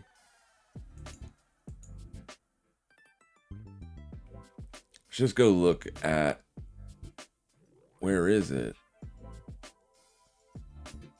Well, I've obviously deleted the chart. Never mind. I was going to look at the sectors and see what they're doing. I guess I could look real quick. Let me just do this real fast.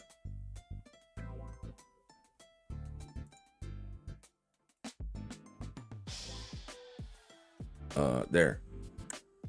Oh, we want to do that. And that. That. And that. Now we want day, day, day. So tech moving in the right direction for the Farcoin short to work out, but financials not really, and consumer discretionaries not really. So consumer discretionary being strong today, financials being strong today. And once again, I have to do this. What?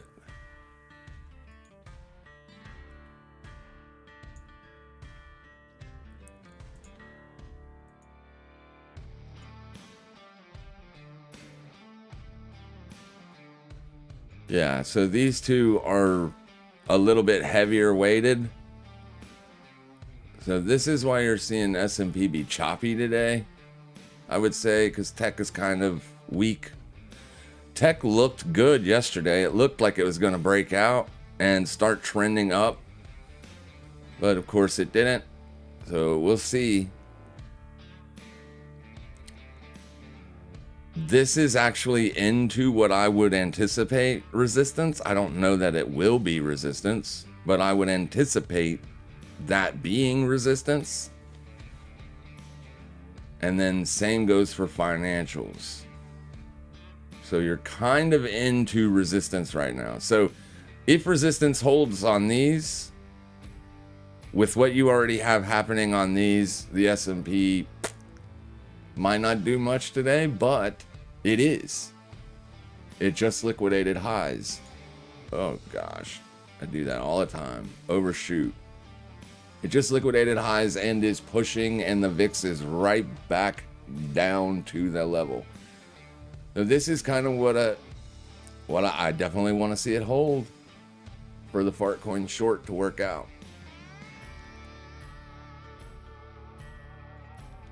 The Fartcoin short just is not working out yet.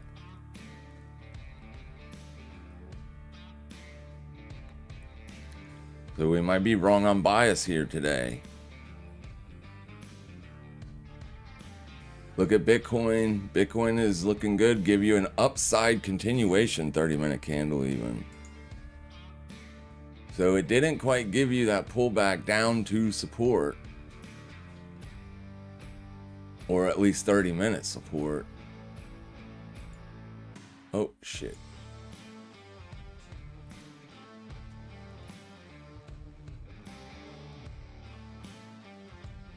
Did it give us the hourly test? Yeah, it did. It gave you the test on hourly support. So 89,783. And obviously that's where I'd want to see price defend today as the day moves on. But what you've done here is it still doesn't mean that you're going to see an up day on the S&P. You filled the gap, if you will. If you like gap fills, there you go. You got your gap fill on the cash market.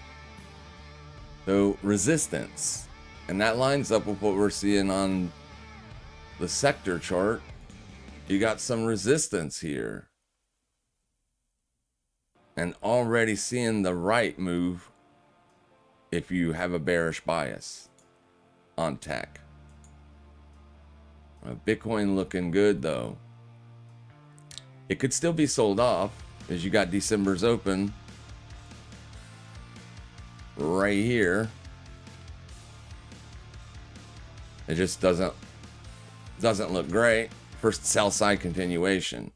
To be honest with you, I could still be a seller all the way down to 96.62. I wouldn't be at this point with the VIX dropping. But if the VIX could hold support at 1542, then that could justify a short side set later. But I don't trade later. I only trade within and around like an hour before and an hour after the New York session. So from like anywhere between 8:30 to 11:30, and that's pretty much it. I'm not really ever looking for fresh entries outside of 11:30. Because generally speaking, for me and my strategy, it works best. When it works quick, usually. So if I'm wrong an hour later after I've entered the trade, I'm probably wrong on direction. XMR being uber bullish today, I kind of also felt like that would help Bitcoin. Or Fartcoin and Bitcoin be a little bit weaker, but yeah. So that sucks. But as so often happens, stop runs happen. It's the continuation that will force me to close mine. Because up here, you know, it's getting a little bit wonky. Right? It's not doing what I anticipated that it would do. So there's my entry. My entry came from it migrated lower by me adding to the position. So I added as it pushed up into these highs. That dropped my cost basis from here down to here.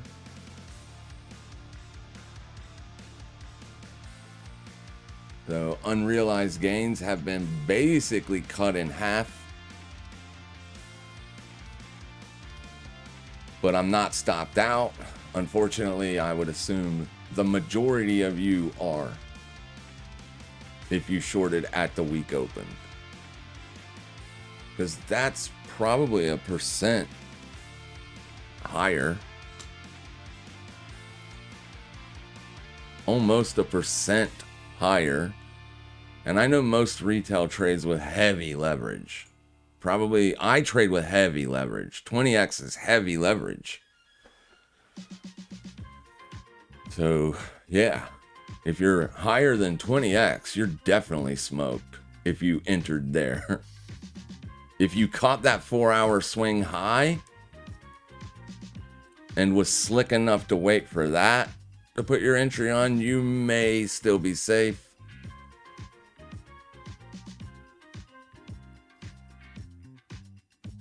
But yeah, if it starts to grind higher into this, then I'm getting out of it. It isn't doing what I want it to do. So as long as it's below 40.39, I'll hold it. Above that, I'll probably get out of it.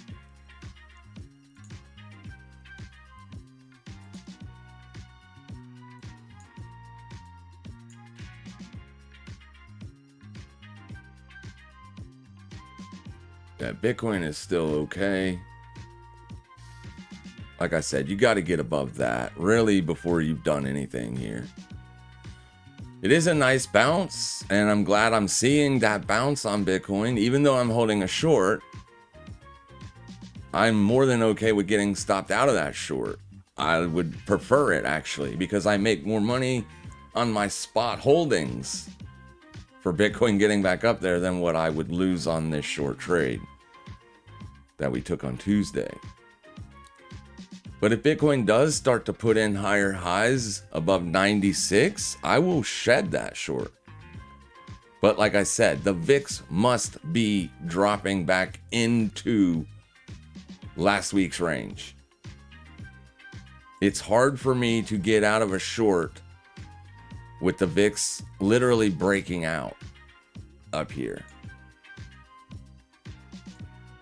So it's currently failing. This is what we would call a swing failure pattern. It didn't even get up to the next area of resistance. It just basically petered out and is back down. But it'll matter what happens with it as the day goes on. Just because it's under it right now for a brief minute doesn't really matter. If it keeps pushing, like you just every 30 minutes, you've got a lower low and a lower close, lower low and a lower close, then there's a pretty good chance Bitcoin's going back up. Going back up to December's high. As long as the VIX is back to trending down, I can be long Bitcoin. And this slow grind up isn't typically what I would associate with a strong move. It's literally the exact same thing that we've seen play out on Zcash, right? This would be more of a bearish pattern, but you need it to break down first before you can really do much with it. But yeah, we'll see what it does. Fartcoin's gonna get it stopped. It's pretty much we're almost at 10:30 and this thing isn't putting in expansion candles back down yet, so chances are I'm wrong on direction on this. It needs to start falling away from this weekly open, and it needs to start falling away from it pretty soon and with some aggressiveness.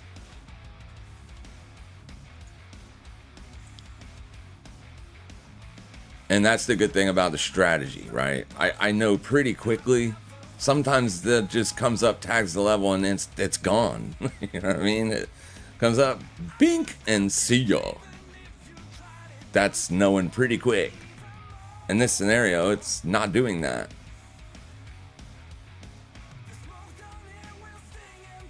The more time it spends trading above those swing highs, yeah, I don't like it.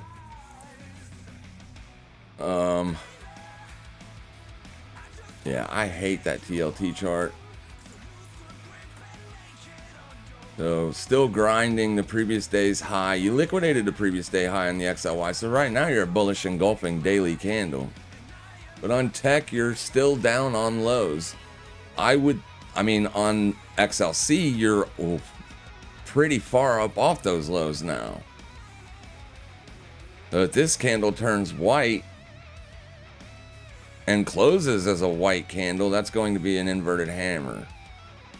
And that's more bullish than bearish. So literally the last holdout for the S&P's bullish day is this, the XLK. I really don't like that because it's into support. It's literally into daily support. So this thing could spend the rest of the day just grinding slowly up, which is what it is doing for the last 30 minutes anyway.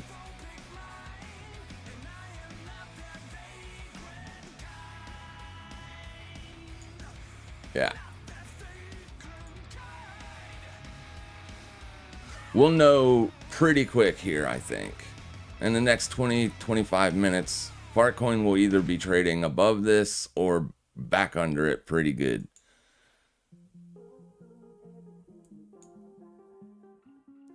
Let's go see what Bonk and Pingu are doing. So Bonk and Pingu, both bullish reversal, or at least Bonk is on the 4-hour. Pingu also, but still hasn't put in that higher high yet. But it's working on it. Same goes for Bonk. It's working on it. That's not great news for the Fartcoin short. And VIX still breaking down. Looks like the bulls were right today. But they didn't make it easy on them this morning. And this doesn't look like they're done in no way yet. It just didn't make it very easy. They put in multiple 30-minute swing lows before it started to rally. Got 4-hour closure coming up in 39 minutes. Yeah, Fartcoin's grinding up. That's doing the opposite of what I wanted to see it do. Very much so.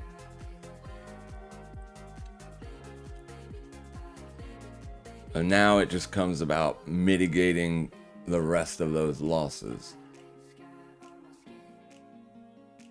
Still got a little bit of time. We'll see. But it's pretty much not doing what I wanted to see it do.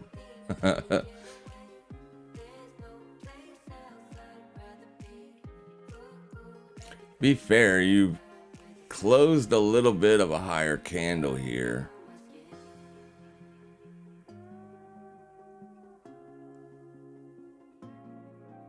But yeah, you see how you're like kind of, you got one of those lows right there, but you've really been unable to make lower lows, even on the 5-minute.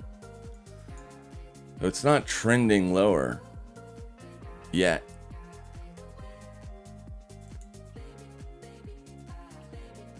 S&P still up near highs, so gap fill shorts not playing out yet. Where would that gap be? If we look at the cash market, let's put a line on the cash market gap fill.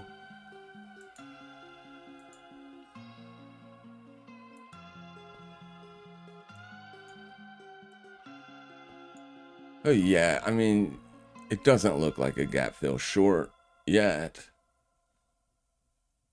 So first 15 minutes of the day open, you put in a lower move, then a lower low. And then that 15-minute support held as the expansion took off. That's gap fill, that white line. And for half of the amount of time that you've been trading on this 15-minute candle, you've literally been chopping at highs. Same thing that Fartcoin is doing. Just chopping at highs. So for shorts on gap fill, cash market, they're going to want to see this price start to drastically fall from this area pretty quickly, or they're going to be forced exiters as the S&P starts to push higher.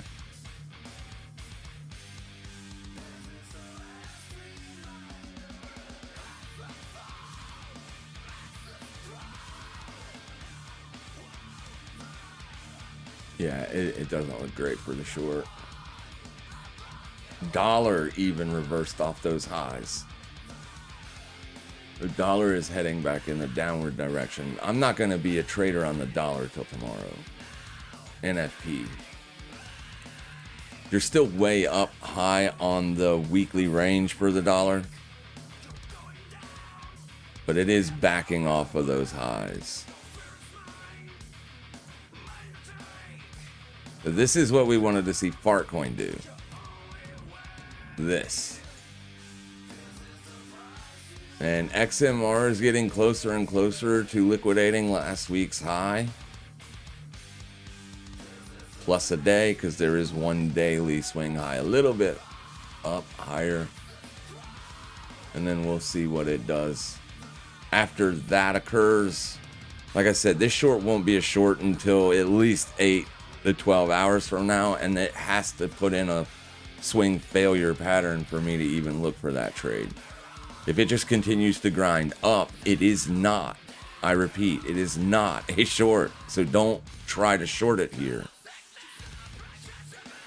Otherwise, you're going to find yourself into some serious thing like this, where it just doesn't roll over and you sat in the trade for too long.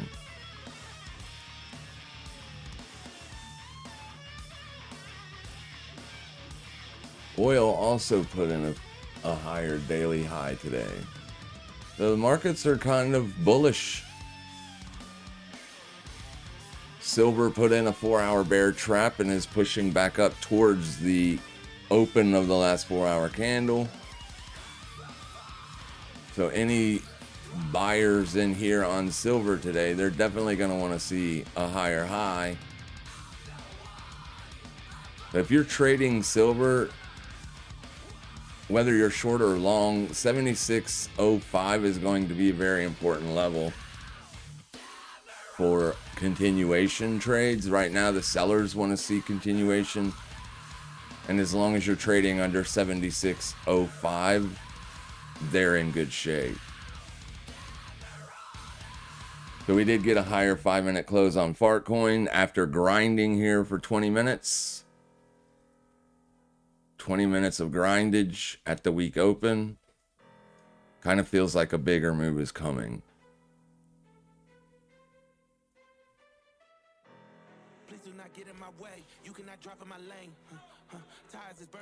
Bitcoin back above the December open.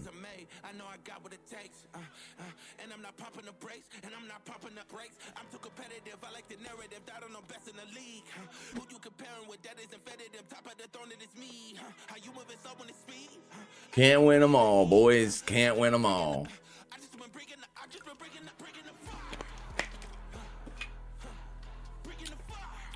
The Zcash trade made my week, to be honest with you. It's been a pretty slow week. Other than Bitcoin, but like I said, I was undersized, underpositioned, so I haven't done anything with that trade. It's just been slowly grinding lower, but I haven't been able to shed profits.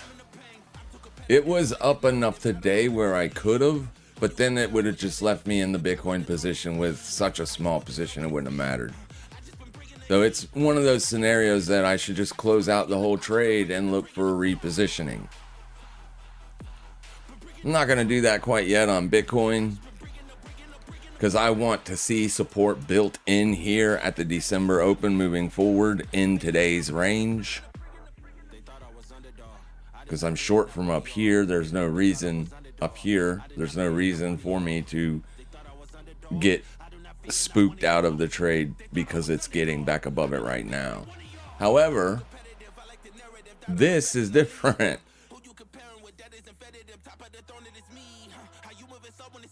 Yeah, this is grinding up. This is the kind of shorts we don't like. Not our kind of trade.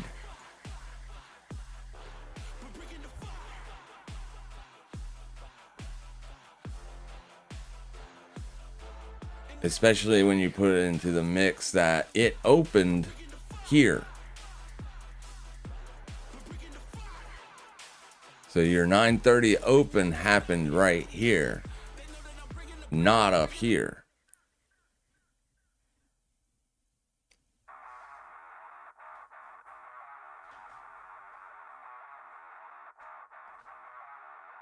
It's about an hour into the day since the open, and it's just grinded up. There's no point in forcing this any longer.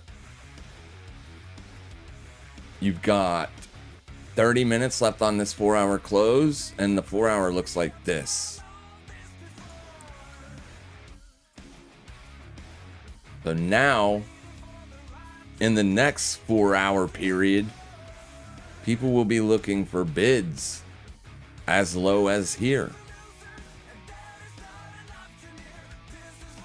So there's really no point in even setting in the short any longer.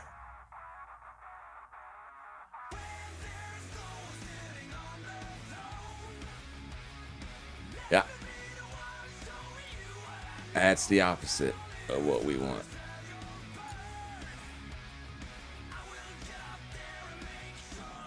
It happens. We can't win them all. So I've got $139 worth of P&L I need to deal with. I'm not doing anything with the Zcash. I'm going to leave that right the way it is. But I got to seriously do something with the Farcoin and the Bitcoin. But Bitcoin will be later today. So right here is going to be a really good 30-minute period. So if it just puts in like a little swing low down to here, and that's it, then it's going to feel like the bulls have it. If you put in some kind of a larger move down back into here, then obviously the sellers still have it. The problem is now we're past the open, so you could literally just grind lower for the rest of the day. I wouldn't be putting on a fresh short here.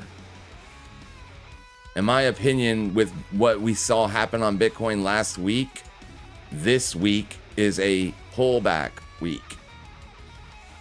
Like I said, you don't do any real destruction on this chart unless you take out last week's open. So as long as you're trading above last week's midpoint, which is roughly about here, as long as you're trading above that, then the longer term, the 2-week chart is still bullish. As long as you're closing dailies above this orange line, then the daily chart is still bullish.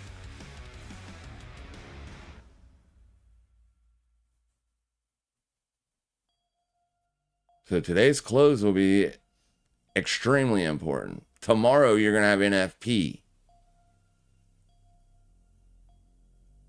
So yeah, we'll see how it closes today, and then we'll see what we think happens tomorrow. Yeah, Farcoin is no longer grinding up. It is literally just exploding up. So if you're not stopped out of it yet, you should definitely be stopped out of it by now. That's not what we wanted to see. It's the opposite. So get out of it. Yeah. Completely changing structure around here.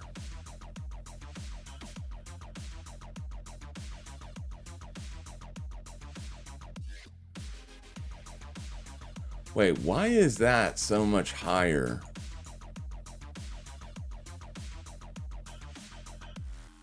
So on Coinbase, you're already in this candle's range, but on weeks, you just barely tagged it. It's still, this is way farther than I would have anticipated it going. If it was going to be a rejection, it wouldn't even have pushed that deep. The same thing over here. I no longer like the short. It isn't playing out. I wanted to see just a squeak above there and then a rejection, and it's just grinding sideways. This volume is not enough to do anything about it. So I probably would not be looking for the short on this later either. Especially knowing that this thing can throw in wicks like crazy. But I'll leave it up to you. As long as, like I said, as long as you're not closing 4-hour candles back above 1702, I still do like it lower, but it doesn't seem like the sellers are very aggressive on this yet. Even though there is a daily bearish divergence, this pullback has just been very almost controlled. Expansion lower than mini 4-hour sideways grind. Expansion lower than mini 4-hour sideways grind. That's not like a dump. Dump's dump. Ooh, yeah. Pingu has made fresh 4-hour swing highs. Bonk, not yet, but it's just a matter of time. Even Bonk has downside continuation style volumes here. That's odd. What's the VIX doing? Yeah, VIX is still down. S&P barely pushing back.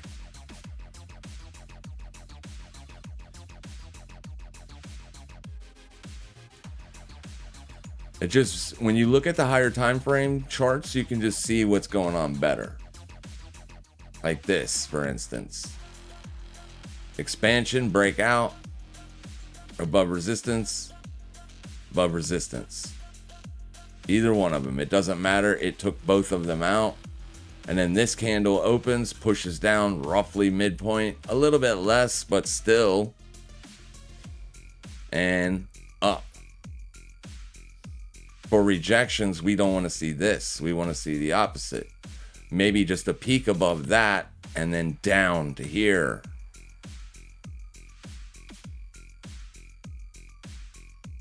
I mean, you can see it beautifully when it is trending lower. You don't really, every now and then, you'll make a higher wick, but it doesn't keep going, right? It just, boop, just above it and dump down. This one stays relatively equal with the open of that one, then closes under it. This one opens and down, opens and down, but closes up. So in this scenario, in this pullback, where would we be looking for the short entry? You got it right here. And look what this did. Peaked above it. And this didn't crash, right? So sellers would feel better about this candle. But this is also right at the Asian Open. But anyway, sellers would have felt good about that candle, but they wouldn't have loved it. This candle, they felt a lot better about it. As it did get back down to that candle's open, even deeper. It took out the low. Boom. Sideways, drop, drop. Sideways, sideways, sideways, drop. So now, as we've been grinding out a larger range, bouncing back and forth inside of the 4-hour trading range, you put in this beautiful, just grindy garbage. So if we were right, this should have at least just barely breached above that and then put in a close down in here. And then we would have wanted to see this candle, which is way up here, open down here, maybe just wick up to that close and then start pushing down into here. Just what's going on here on the 30-minute, we can see that we are literally on the wrong side of the trade.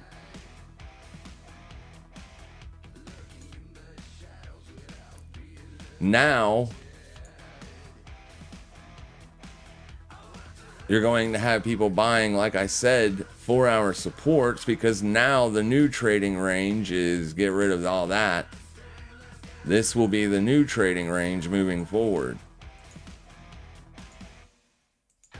And as low as, well, I would say there, they could be buyers.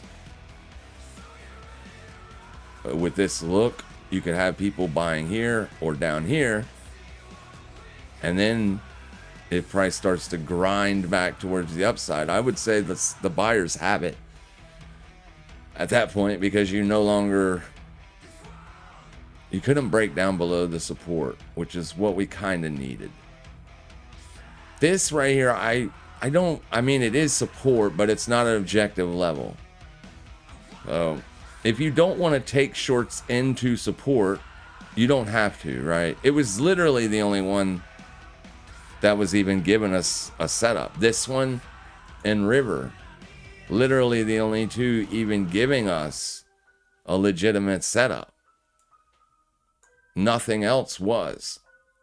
Zcash already broke down. That trade's already happened. Pingu was trending on the lows, so there's nothing to do there. And Bonk, same thing, was trending on the lows. So just buying those lows, 930 open. Like I said, if you're bullish on Bitcoin, that's what you would have literally done. Just buy the 930 open, up, up, up. So that's what they did. We were on the opposite side. But yeah.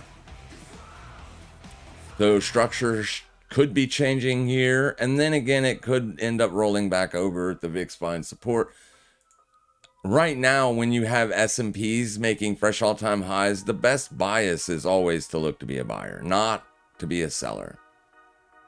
If you are constantly looking to short stuff, then obviously Fartcoin is a good thing to look to short, because it's literally a meme token. Has no value, no meaning, but it does trade. And apparently the bulls have bought support.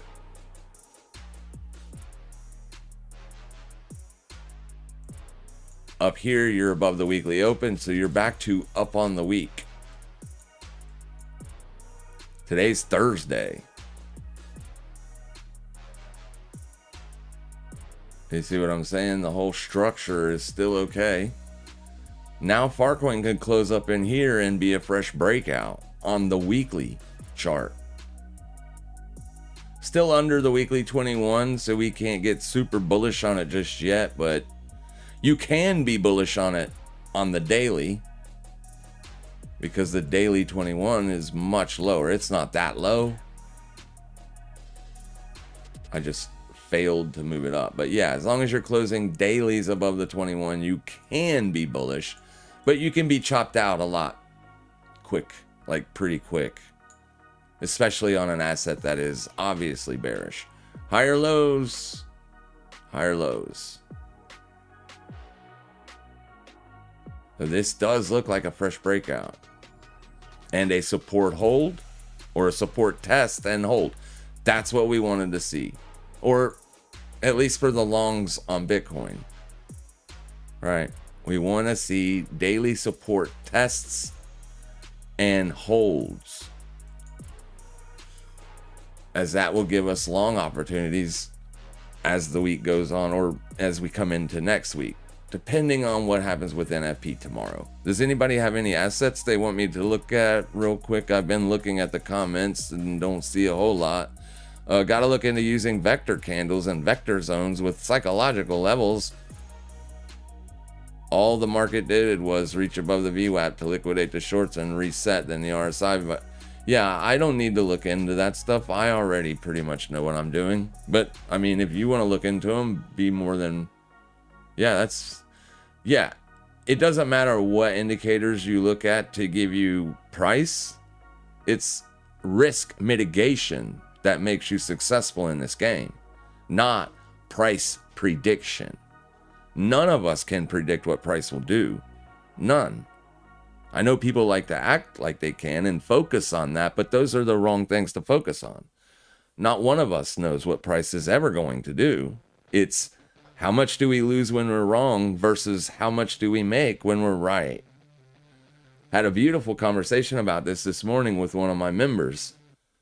They are taking, I'm not going to mention their names or anything, but 40 trades per week. And to me, I don't see how anybody could ever become successful when taking 40 entries per week. I take 3 losses per day when I'm wrong. So I split my risk up into thirds. That gives me 3 potential opportunities. It's a good day when I don't have to use all 3. So I took a short on XMR this morning. That got stopped out. Then I just am eating a stop on Fartcoin today. That's 2 losses.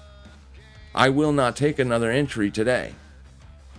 That's what separates me from, others.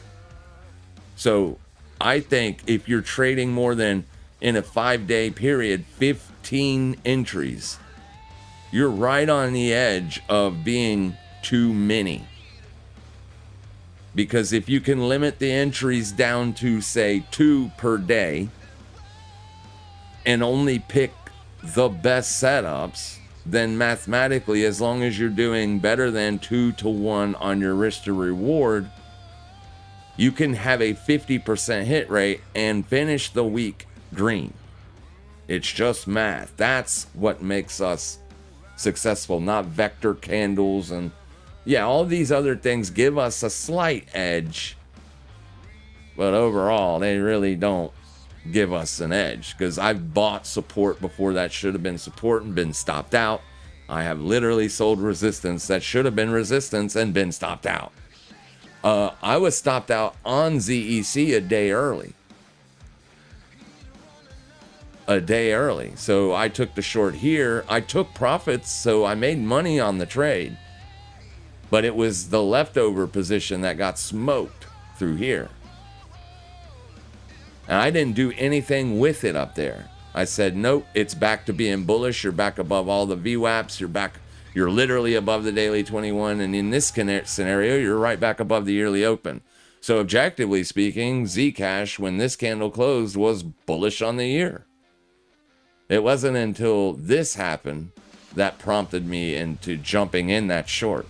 I assumed I was going to be stopped out of it immediately.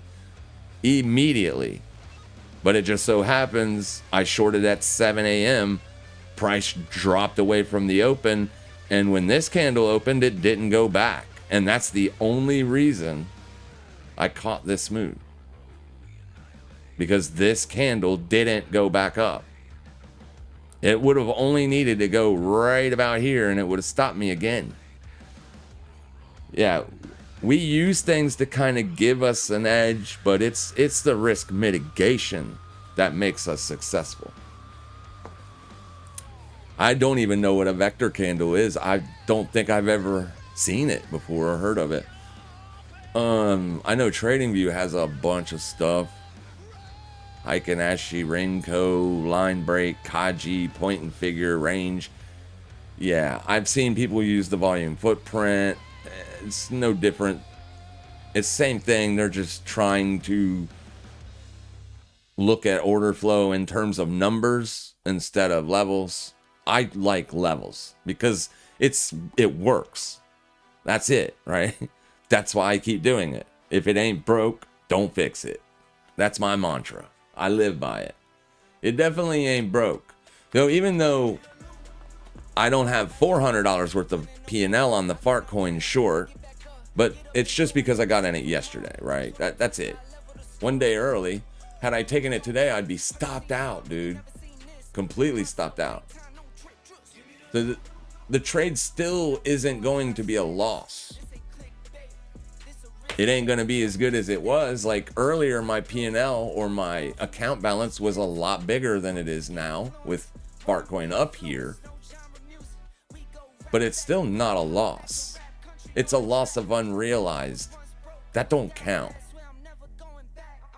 It only counts when you realize. That's all I look for. Do my realized gains beat my realized losses week after week? And if the answer to that is yes, then you are a winner. You have nailed it. Nailed it. Bitcoin looks pretty good right now. Where it is, it does. But I also know that Bitcoin could close down here later on today. And there's nothing I can look at that's going to tell me whether or not that will or will not happen, right? Bitcoin still has not made a fresh 4-hour swing high yet. So if you look at this candlestick chart, Bitcoin is objectively still trending down because it did make a lower low right there. So until it makes a higher high, you can't say that Bitcoin has put in a reversal because it hasn't. Not yet.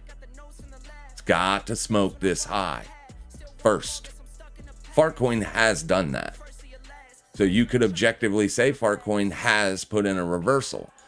Whether or not that reversal stays intact today is, there's nothing you can look at that will tell you yes or no 100% accuracy. Because if there was, even with vector candles or whatever, they're still not going to be 100% accurate. You can win 90% of your trades and still be a losing trader if you do not know how to mitigate risk. And that right there is a scary number. Think about that. You can still lose money with a 90% hit rate. I don't see how, but it is possible. Yeah. So that this trade is done. It's cooked. It isn't what we wanted to see happen, and it was at support, but it's because I look for trades every single time, even when things aren't the best. But out of all of them, Fartcoin was the best. River was the best. They were the only two giving opportunity. River's not a real opportunity. It just, because it ain't doing anything. Yeah. One of these, we'll catch a couple of ZECs in real life, real time, right? Real life, real time. Keep an eye on XMR. I mean, it isn't doing anything yet that makes me want to short it, but maybe it does. This thing looks super bullish right here. This thing looks like it's about to break out. And who knows? Maybe this does break out and stay bullish, and maybe Bitcoin rolls over. Maybe Fartcoin does too, but at this point, we got to cut it loose.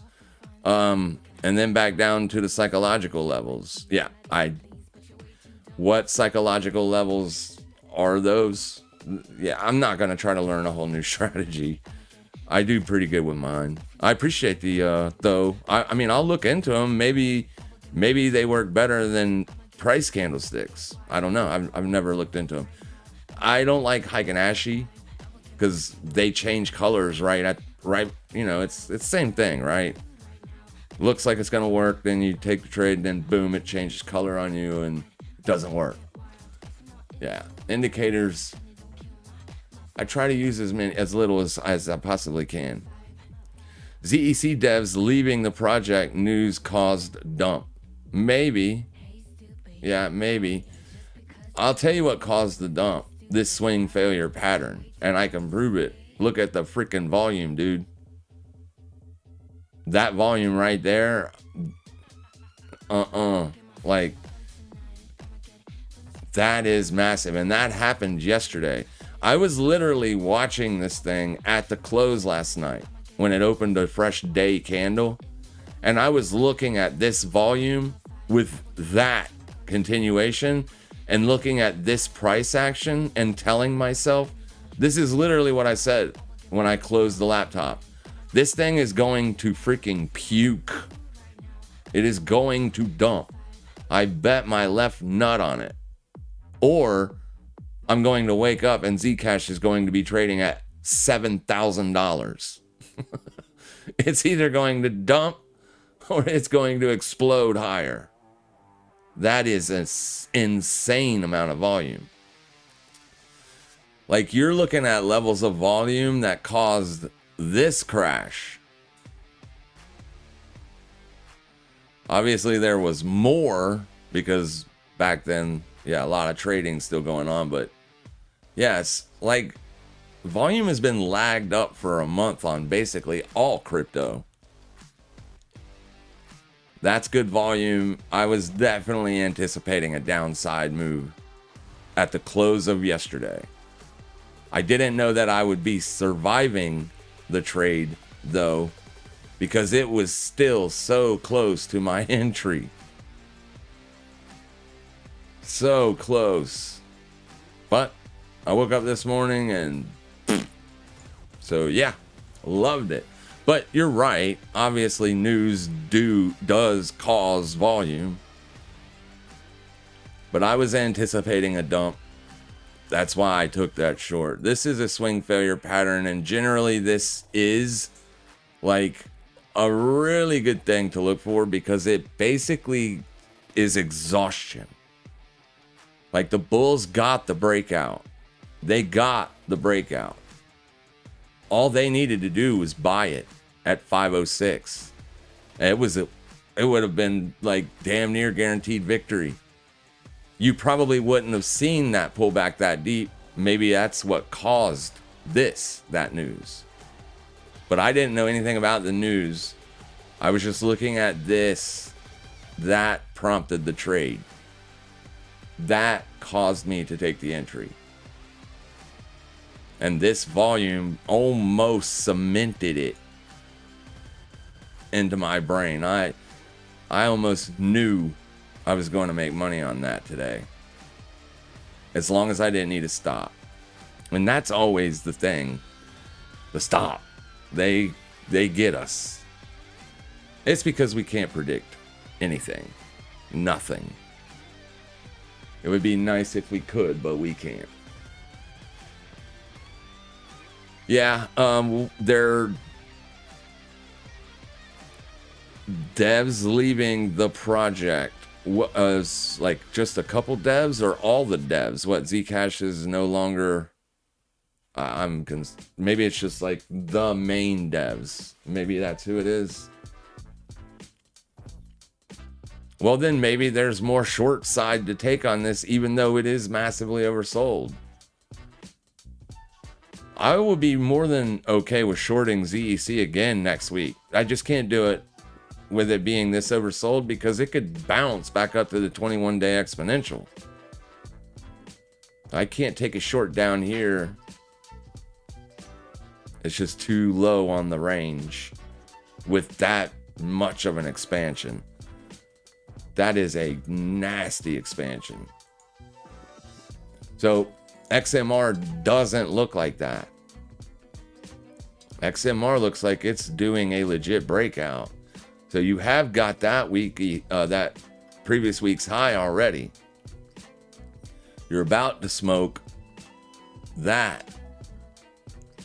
So what happens after that? Does it continue up? Does it close strongly up in here?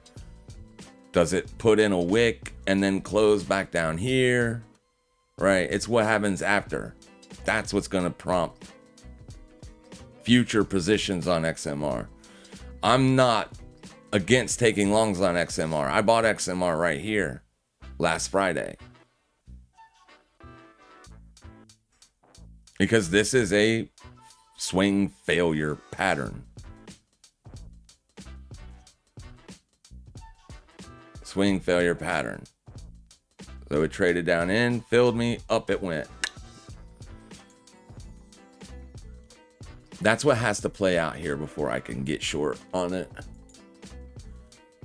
But other than that, I haven't really seen many opportunities. I was actually looking for opportunities this morning when I came across River. The rest of these things look pretty close to the same. Like maybe Loon C. Mun is up 5. And see, it also would have smoked me if I would have shorted this one.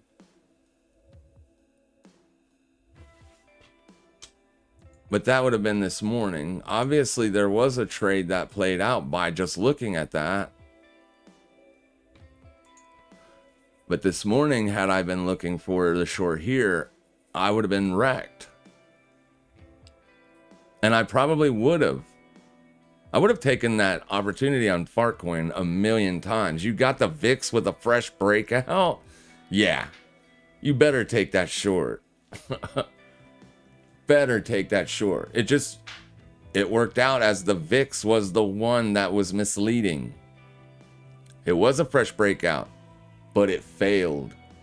It is failing. That is why Bitcoin has a big, ginormous expansion here. The VIX failed. And the dollar might fail tomorrow on non-farm payrolls. So we'll be looking for this potentially to fail tomorrow. This looks like it wants to break. It has, right? You have already broken out on the dollar. You have already retested a potential new area of resistance. We were looking at the exact same thing on the VIX this morning. Exact same scenario. 8 o'clock up, 9 right back down. That's what the VIX did. It was gapping up, 9:30 right back down. We can't catch them all. We catch a lot of them. You are live, thank you, and fine. Your good stream is fine. Yep, good. Stablecoin dominance is bullish. That's what they say. Stablecoin dominance. Bitcoin dominance would be one stablecoin dominance. It is up a little bit. Stablecoin dominance does usually, well, when Bitcoin dominance is up, it usually does kind of stifle stablecoins. Not so much today, because stablecoins are now rallying. If dominance rejects right here, which it's not traded, but you know, all the other alts are. So stablecoins could see a rally. I don't have stablecoin dominance. I have Bitcoin dominance, and then I have alt dominance, totals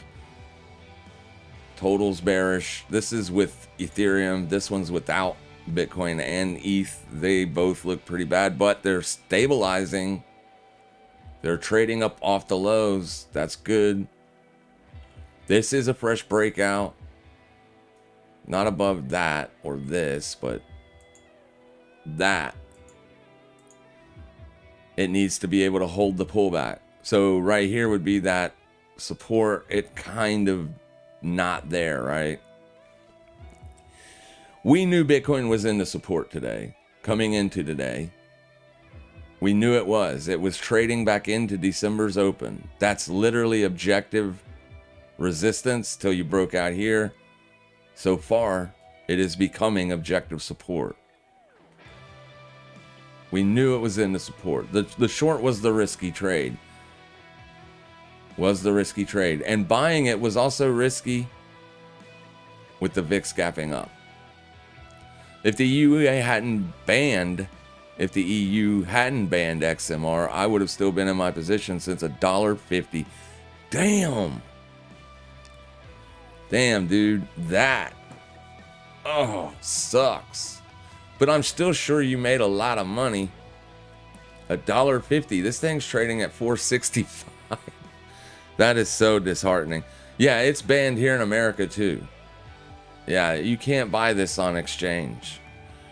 Not on Binance or Coinbase or, you know what I mean, the regular exchanges. You have to go the crooked way around to get in the spot. You can trade futures on exchange, but this is a very attractive asset for people that are trying to hide money from, you know, their governments or whatever. Where I can't think of any reason why I would want to hide money. None. Me, myself. But I'm sure there are people out there that see that as being something everybody should do. That's why this asset isn't something that is such a good short. If I put money on this to hide it, I wouldn't be selling it. I would be adding to it. I wouldn't ever sell it. The really bearish times, like that's when they were... I know Binance delisted it. I don't remember if it was on this swing or if it was this swing. But I do know that Binance delisted it and it made it go down pretty hard. It could be over here too. I don't know. But yeah, once Binance delisted it, yeah, this thing gets picked up on lows. It gets picked up on lows. And it has been literally since October. So you had a down month in July. You had a down month in August. And that was the end of the road for the down months on XMR. You had a down month in December, but that's been picked back up. Like I said, they are greedy on buying these lows. Greedy. They pick them up quick. This thing looks like it's going to explode up. That's why I don't love the short. This is a very good looking chart. That low was higher, higher, higher, and then you put in this lower low down here, liquidating, almost liquidating the last 3 months. That would have been a phenomenal buy. But we would have been watching to see if it rejected it, and it did. We could have bought that. We just didn't. I wasn't watching it back then. I didn't get alerted to it until November. November, it let me know that it was literally exploding. So we've been watching this since October. And although I have been looking for shorts up around the highs, I haven't loved any of them. And they haven't worked out very often either. And the same was going for ZEC. But earlier, right? Not after it broke down. So it put in this high. We weren't looking to buy it up there.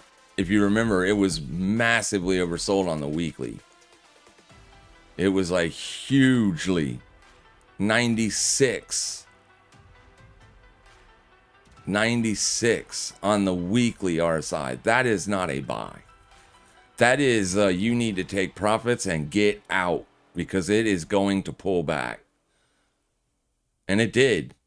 Pulled back for 3 weeks, set these lows, and has been grinding higher ever since. So the shorts on highs did not work here. And they might have worked there depending on when you took the trade. And so far for the last 2 weeks, the shorts have been ruling this thing. That's the reason why I've been looking for shorts on it. But XMR, no. Nope. Up here, I can't be a seller unless it fails here. And then I still won't love the short. Because it is so freaking bullish. Yeah, it has been a phenomenal trade since Bitcoin's come off the highs.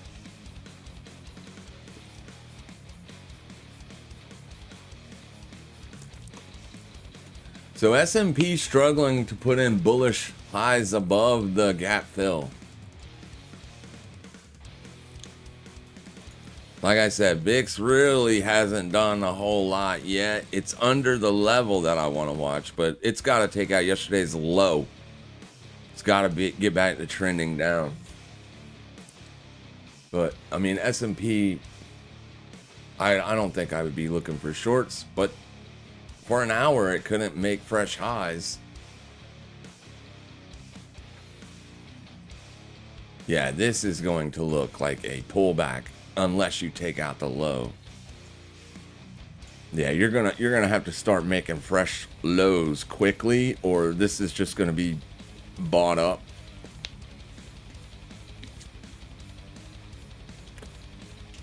It could grind in between these two VWAPs for a little bit, but you're up here, you're above the weekly open. So I don't really love the short on it as long as you're bullish on the week. I only like to short things that are weak. You know what I mean? I like to short weak assets. Assets that are down on the week. Those are the good ones. Right now, this is postured as bullish. And it will be as long as it's above this. So it's got to start putting in lower lows. The S&P is just pulling back. It hasn't made any fresh lower lows.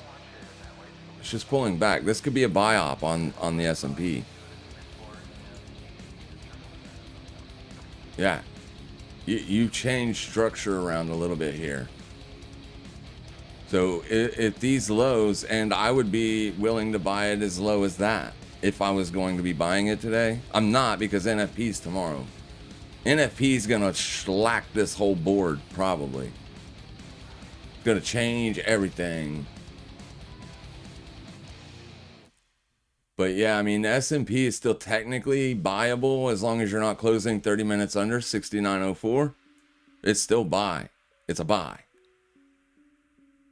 You filled the gap up here, and you haven't really been able to put any bullish continuation after pulling back, after making a fresh low. So it is starting to feel a little chop-tastic. And that's probably what we're going to see for the majority of the day with NFP tomorrow. I looked at this the other day and didn't see anything massive. They are anticipating a miss, or at least lower than last month, on non-farm. It's the unemployment rate. They've got it ticking down 0.1%, as we had 4.6 on unemployment last month, or the last time we got the unemployment numbers, we got a 4.6. They got 4.5 coming in. So lower is good. That's more bullish than bearish for risk. But 0.1% higher or lower, I don't think is going to affect the market really a whole lot. I know people are going to be looking for the participation rate. Here is that chart. I know people have been focusing on that for a while.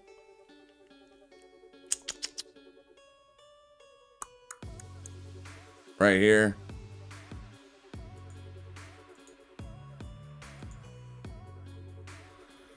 Yeah, they've been focusing on this. Higher participation rate is what we definitely want to see.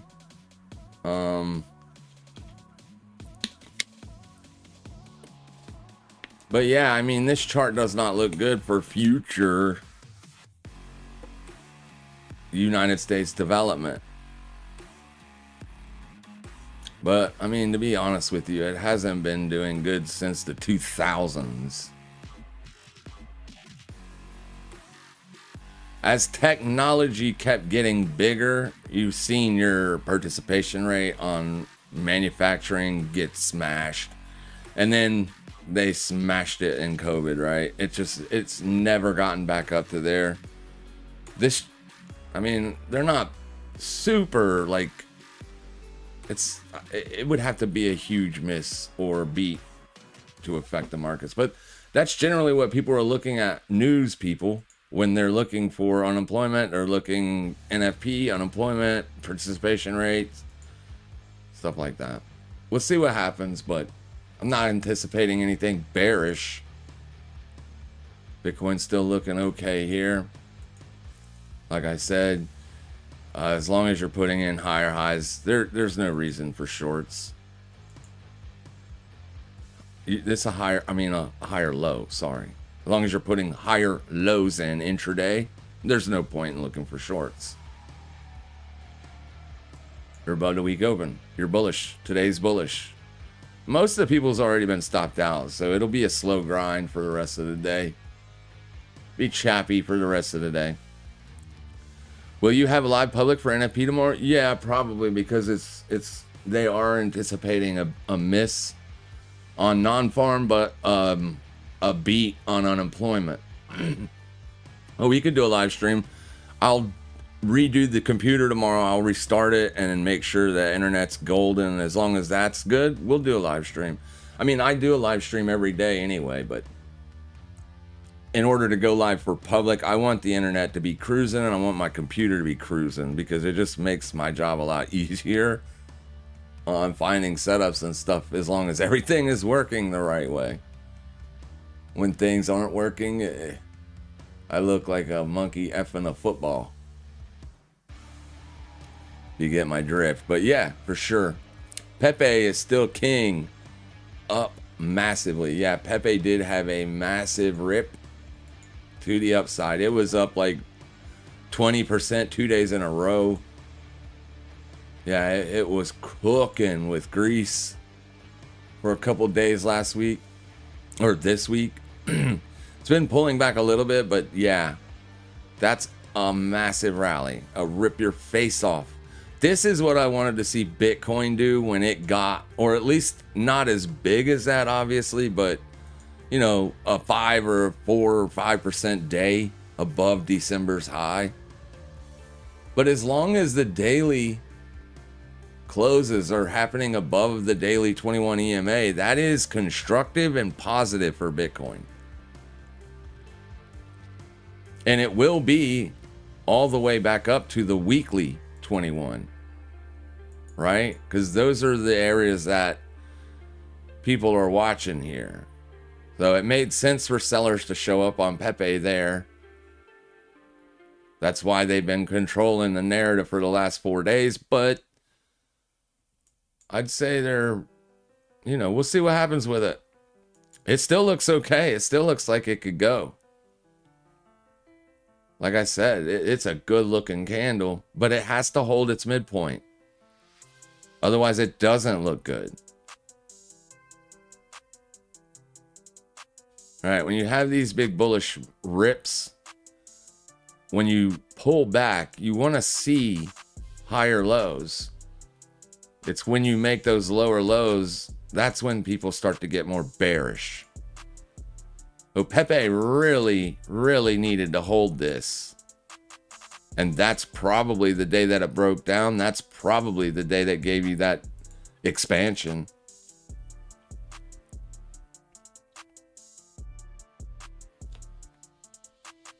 We can look back and see. Shit, that's the wrong one. Yeah, that was the day that everybody was looking for the setup. Oh, I did it again. The opposite. There you go. Dork. Let's drop down to the daily and just see. Let's kill that stuff. So there's Monday. I guess it didn't really drop significantly, but this day right here on Tuesday, they would have been buying the previous day's low. They would have been buying down there,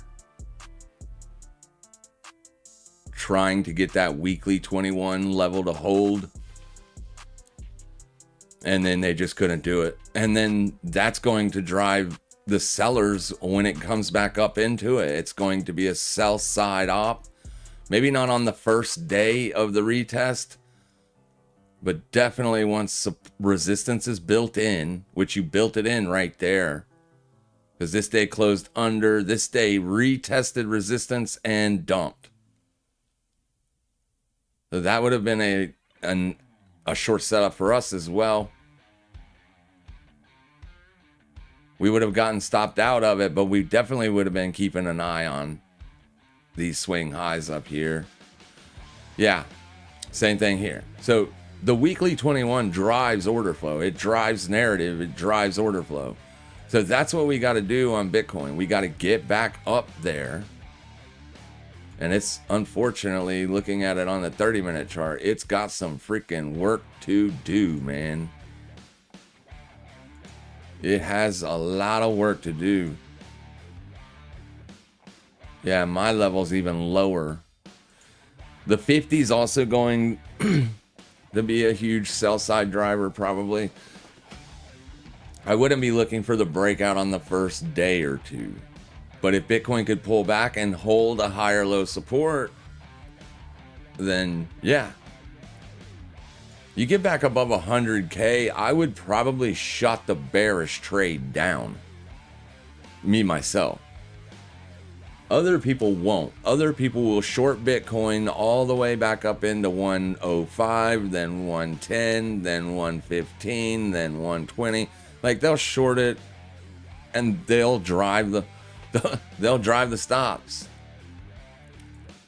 But for me, you get back above 100K, you've done a lot. If you can hold that weekly on the next retest and it holds, I'd be so uber bullish on Bitcoin, it wouldn't even be funny. I'm already long-term uber bullish on Bitcoin. Michael Saylor's not going to buy more Bitcoin than is mined for a solid year if he didn't think it was going much higher. Think about that for a second. Last year, 2025, Michael Saylor and MicroStrategy bought more Bitcoin than was mined. Why would he do that? He's not a trader. He is a long-term investor. He only buys Bitcoin like that if he thinks and has good reasoning to believe that Bitcoin is going much higher.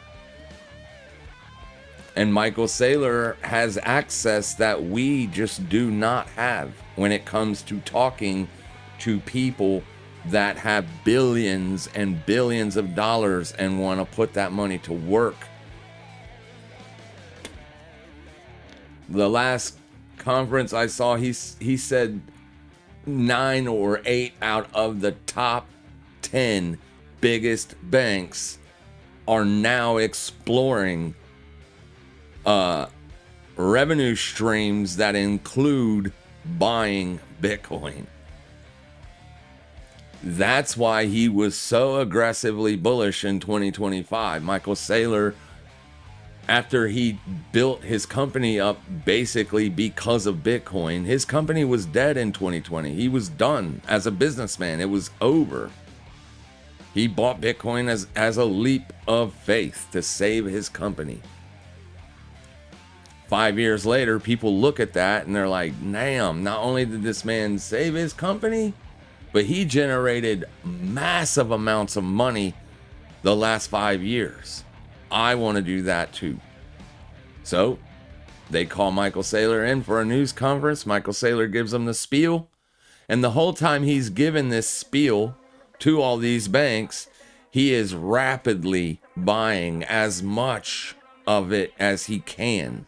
So much, in fact, he eclipsed what was even mined. He's not going to do that if he really thinks Bitcoin's going to go to zero. He owns $65 billion or 63, something like that, right? $60 billion worth of Bitcoin. He's not only bet his financial future and his kids' financial future on Bitcoin, he convinced his board of directors to do the same thing. Now he's going out to different businesses in different places, convincing their board of directors to do the same thing. I am uber bullish on Bitcoin. But it's a risk. It's a risk. But I do hold a significant amount of Bitcoin. compared to my living situation, it's a significant amount. I was just looking at my cold storage wallet P&L yesterday, and it is very similar to this chart. I got the cold storage wallet. I had to get a cold storage wallet. I had one, a Trezor, that I wasn't really messing around with. I didn't really have enough Bitcoin on that wallet really to even matter. It wasn't until we put the short on in 2022, and then again here in April of 2022, that's when I accumulated a shitload of Bitcoin. So I bought another wallet and transferred it onto cold storage. Got the keys. Keys are split up in safe places, so no matter what, I will always have access to it. And then my from 2022 on, so let's just say 2023, right? This is literally what my P&L looks like on cold storage. All of the Bitcoin that I made in the last bear market, I put on cold storage, and the P&L looks like that. And there's a sizable dip in here on my P&L in this part, because when Bitcoin traded back up in 2023 up to like 37, 38K, I took profits again because it got bigger.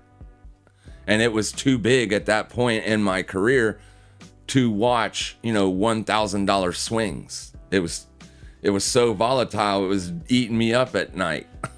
So I had to cash out some of it to make it smaller, so that way I didn't have to worry about it. And now it's up like massively.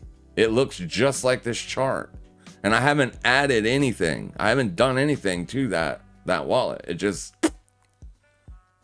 I because of that, I have been dealing with it for long enough now to know that it's a super volatile asset. If you can't stand the volatility, then you can't be in it.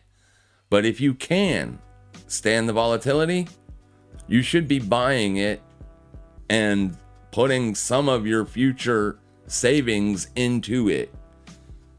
And so far, right? So far, I haven't done anything to my P&L, and the growth curve of it looks just like that. Like I said, there's a little bit more of a dip in here, but over and all, it looks like this.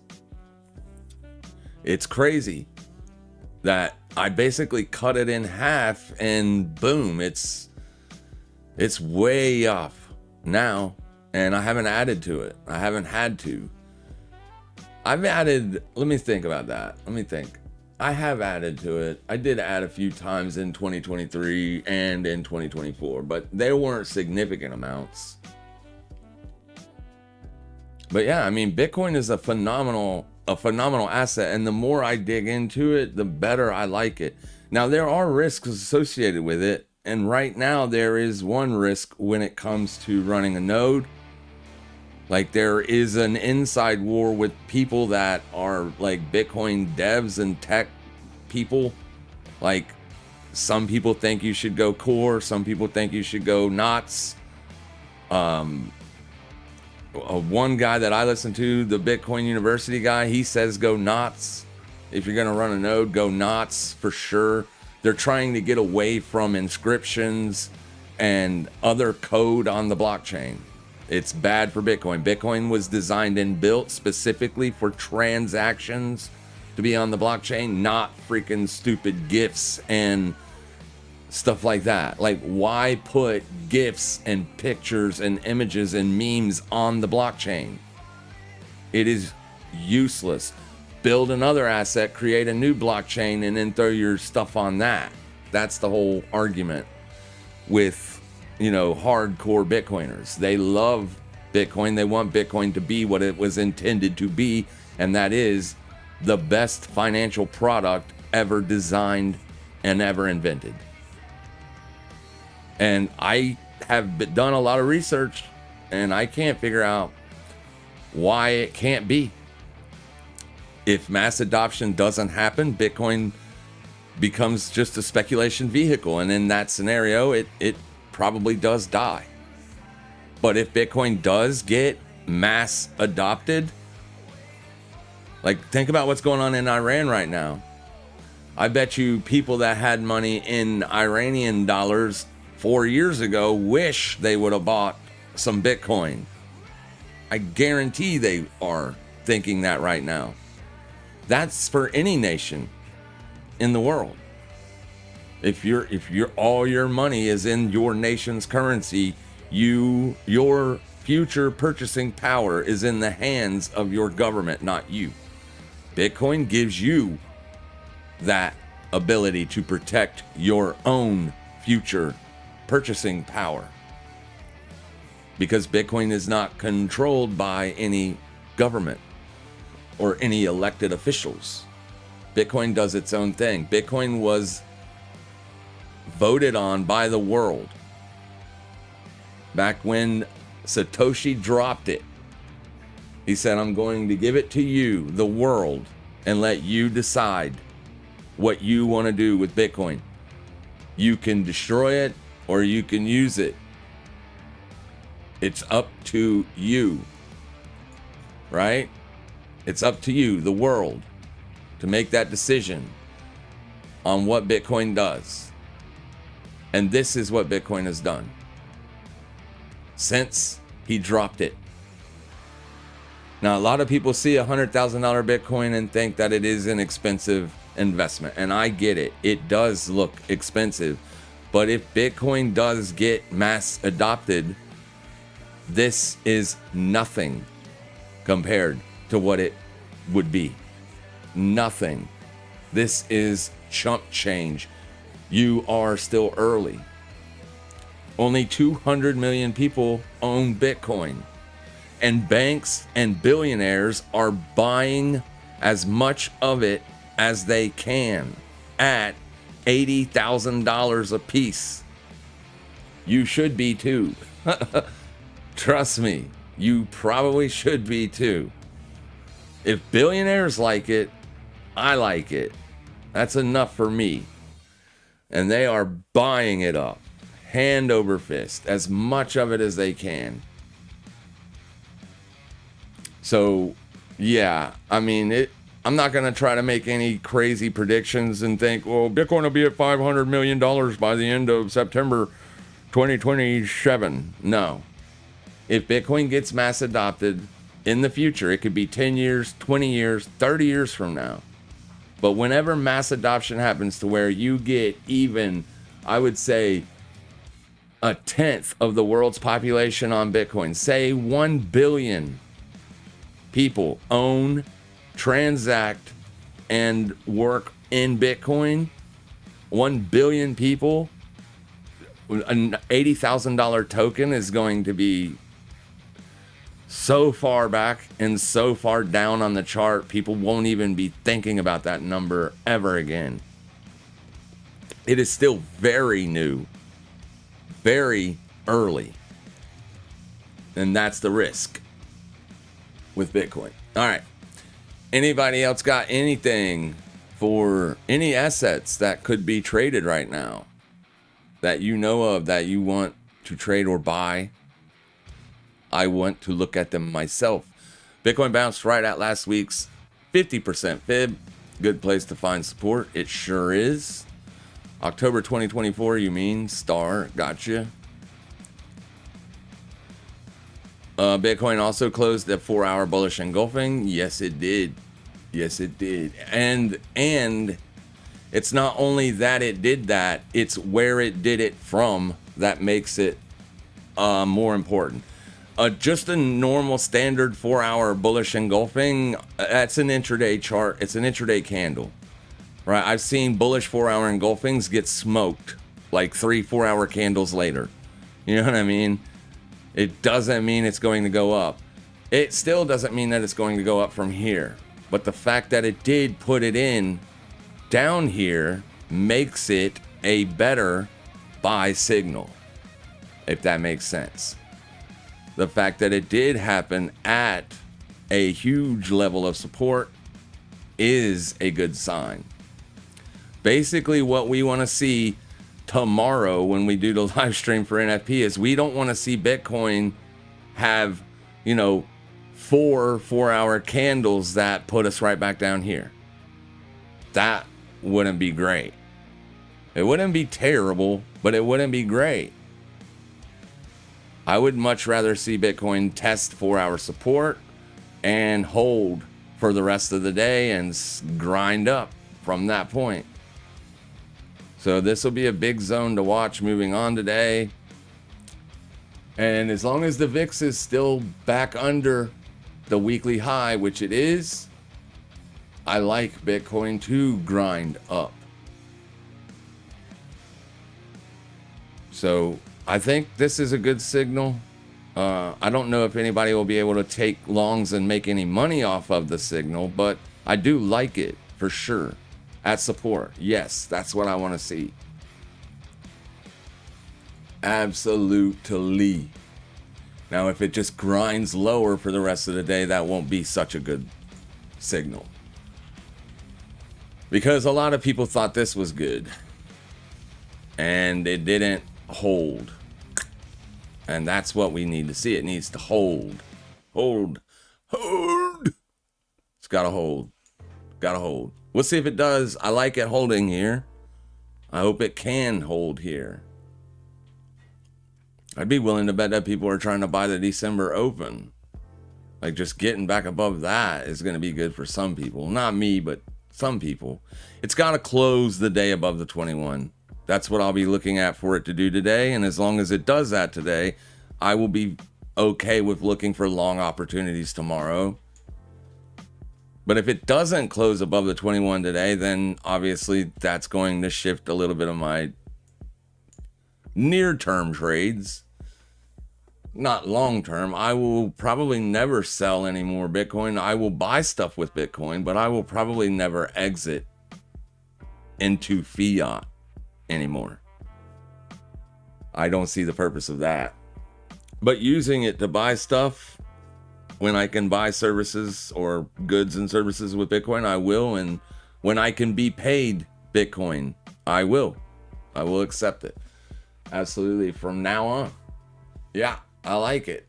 I think it goes much higher in the future.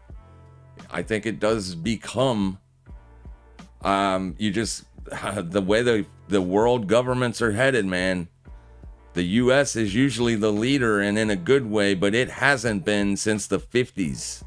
The U.S. has been spending money like drunken sailors since the 60s and the 70s and then the 80s. Like, it just kept getting worse and worse. And here we are in 2026 with a $38 trillion deficit.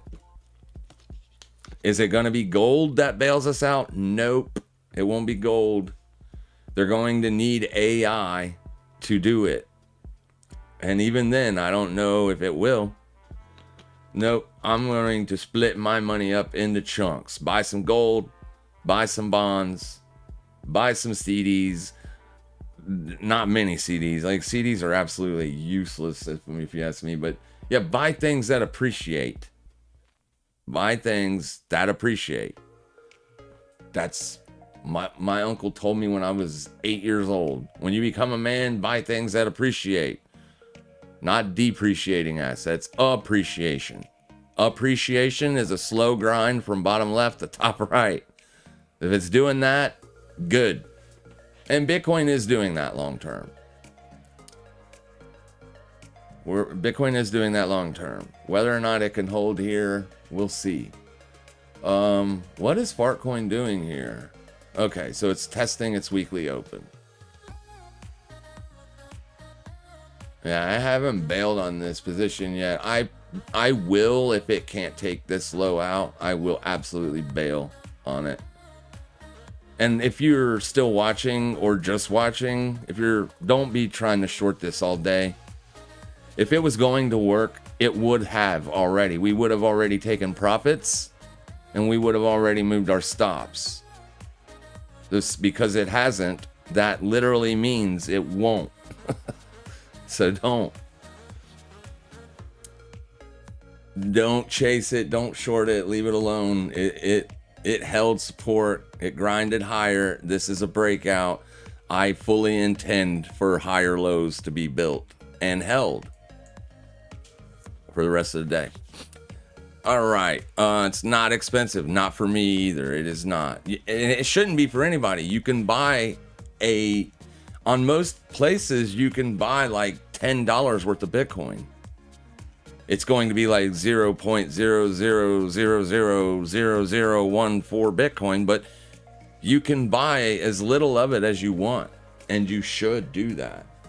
You should be, if you're broke even, maybe instead of getting a $20 coffee from Starbucks one day, buy $20 worth of Bitcoin and, get a gas station 7-Eleven $2.80 coffee instead, right?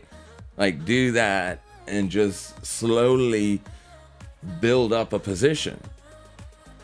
Yeah, for sure. Yeah, I agree. And I think you should do that forever. And you should teach your kids to do it. And yeah. Yep. I do.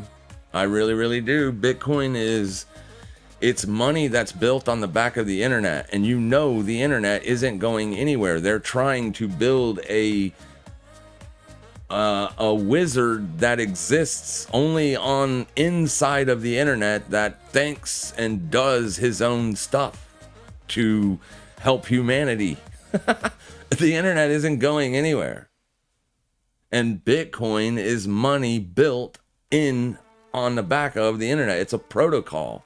It isn't a technology. It is a protocol. You can't kill it. If they could kill it, they would have killed it already. They can't kill it, so now they're adopting it. You should too. All right, we're going to wrap it up. Yeah, we're going to wrap it up. So let's look at this real quick. Yeah, still just absolutely bullish AF. It is rejecting a little bit up there, but that is not a rejection, to say the least. It's just volatile because a lot of people are trading it right now. So don't get pulled into these little pullbacks. You need to see this thing making like serious new lows before you can say, okay, maybe it's going to pull back a little bit further. Right now, it is too bullish. Like, you can't even make a fresh hourly low. That's crazy. It does look good. It's starting to, but it looked good here too. And then up it goes. Yeah, it's gotta come off hard before I will be interested in the short. And then TLT, you shouldn't be in it anymore, especially if you're in the same position that I took, because your options are just getting drained every day that goes by. You need it back up to like 89.50 just to break even, and it's not working out. Maybe unemployment and NFP tomorrow has a breakout on it. I don't know. I'm done with it. I'm done with it. I don't care what it does from here. And then MicroStrategy, obviously I'm still holding. Really isn't getting any kind of a big bullish breakout here with that news. So obviously investors are still not, which you will get more info out in February. Like, here, let me see what Grok said about it. I asked Grok about it a little bit because my community was talking about it this morning. But where did he say? Here, I'll just read this real quick. MicroStrategy will obviously still be able to sell shares via at-the-market offerings or at-the-money offerings to raise capital to buy more Bitcoin. The MSCI decision does not prohibit the company from issuing new shares. However, there's an important caveat that impacts the economics of doing so. MSCI has frozen adjustments to key index parameter parameters for existing DATCOs like MSTR. Specifically, they will not increase the number of shares, foreign inclusion factor or domestic inclusion. This means that when MicroStrategy shares issues new shares, those additional shares won't be automatically added to the index weighting. So they won't get like just automatic buys. They would need real buyers to soak up those new issues. That's it, right? As a result, passive index tracking funds, ETFs, will not be forced to buy the new shares. They're going to need Joe Schmo to do it during rebalancing to maintain their proportional holdings. In the past, this passive buying provided a reliable tailwind or structural demand, helping support the stock price during dilutions and making large-scale share issuances more attractive. MSTR can still issue shares and acquire more Bitcoin, but new issuances will rely more on active investors rather than passive inflows. This removes a key advantage of their previous strategy, potentially making large dilutions riskier. Higher chance of price pressure without the index fund backstop. So this freeze is in place at least through the February 2026 review, with a broader consultation ongoing for non-operating companies. Long-term rules could change further, but for now, the ability to sell shares remains intact, just less mechanically supported by index mechanics. So there you go. It is going to affect them, probably duration or like aggressiveness. They'll be less aggressive in the future on doing it, but they will still do it. They will still do it, but dilution could be risky. But we'll see. Right now, MicroStrategy's price is slightly under 1 on the MNAV.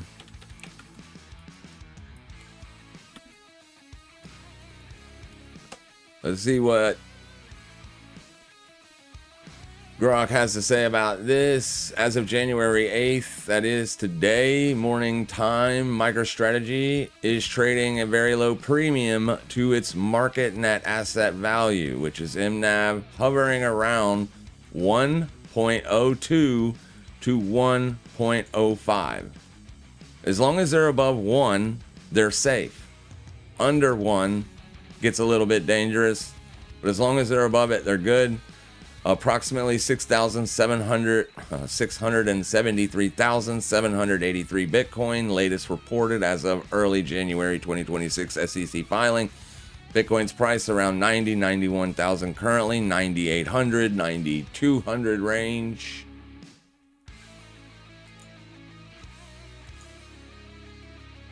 I concur. MicroStrategy stock price trading mid 160s, up significantly from late 2025 lows. I do not concur with that statement. It is up. It is not up significantly. I guess it's up $16. So that probably is a significant value. But yeah, I like this, right? Last time we tagged the 21 exponential, you had instant rejection with downside continuation 3 days later. This, you retested the 21 again with an instant bearish reaction. Then the next day, higher lows. Then today, you're retesting it again. If you keep making higher lows into this average, you're going to break out. I don't know how big the breakout will be, but yeah. Probably going to see it break up. Next area of potential resistance, we would have to look at the weekly. You're in it right now. So it's not only the 2020, or it's not only the 21 exponential moving average that is causing price to struggle. You also have this weekly area right there. Next potential major level of resistance would be 176, so not far. So you got about a $10 wide range here. It's up in here where things start to get crazy. 198. So yeah, it's working on a breakout here. A good breakout on Bitcoin and MSTR tomorrow could have it above 176. If Bitcoin has like 3 or 4 really good bullish days in a row, MSTR probably will as well, because it is trading at 1.02 MNAV. This type premium removes much of the prior cushion for excessive share issuance. So as long as it's trading down here, you're probably not going to see MicroStrategy do a whole lot of dilution, because it would be more challenging without stronger Bitcoin price momentum. Trackers like app.mnav.com or strategytracker.com or bitcointreasuries.net provide real-time updates. Values fluctuate intraday with Bitcoin and stock prices. And there you go. So that's important and information on the whole MicroStrategy Bitcoin debacle. And Bitcoin looks really good here. Like I said, the S&P, anything is just going to be another higher low. And there you go. So yeah, I mean, looked pretty bad last 30 minutes. You just opened now and you're up again. So you're probably going to see prices grind up. Same with Bitcoin as this continues to drift lower. You guys have a fantastic rest of your day. Make sure you guys trade safe. Make sure you trade smart. And as always, happy trading.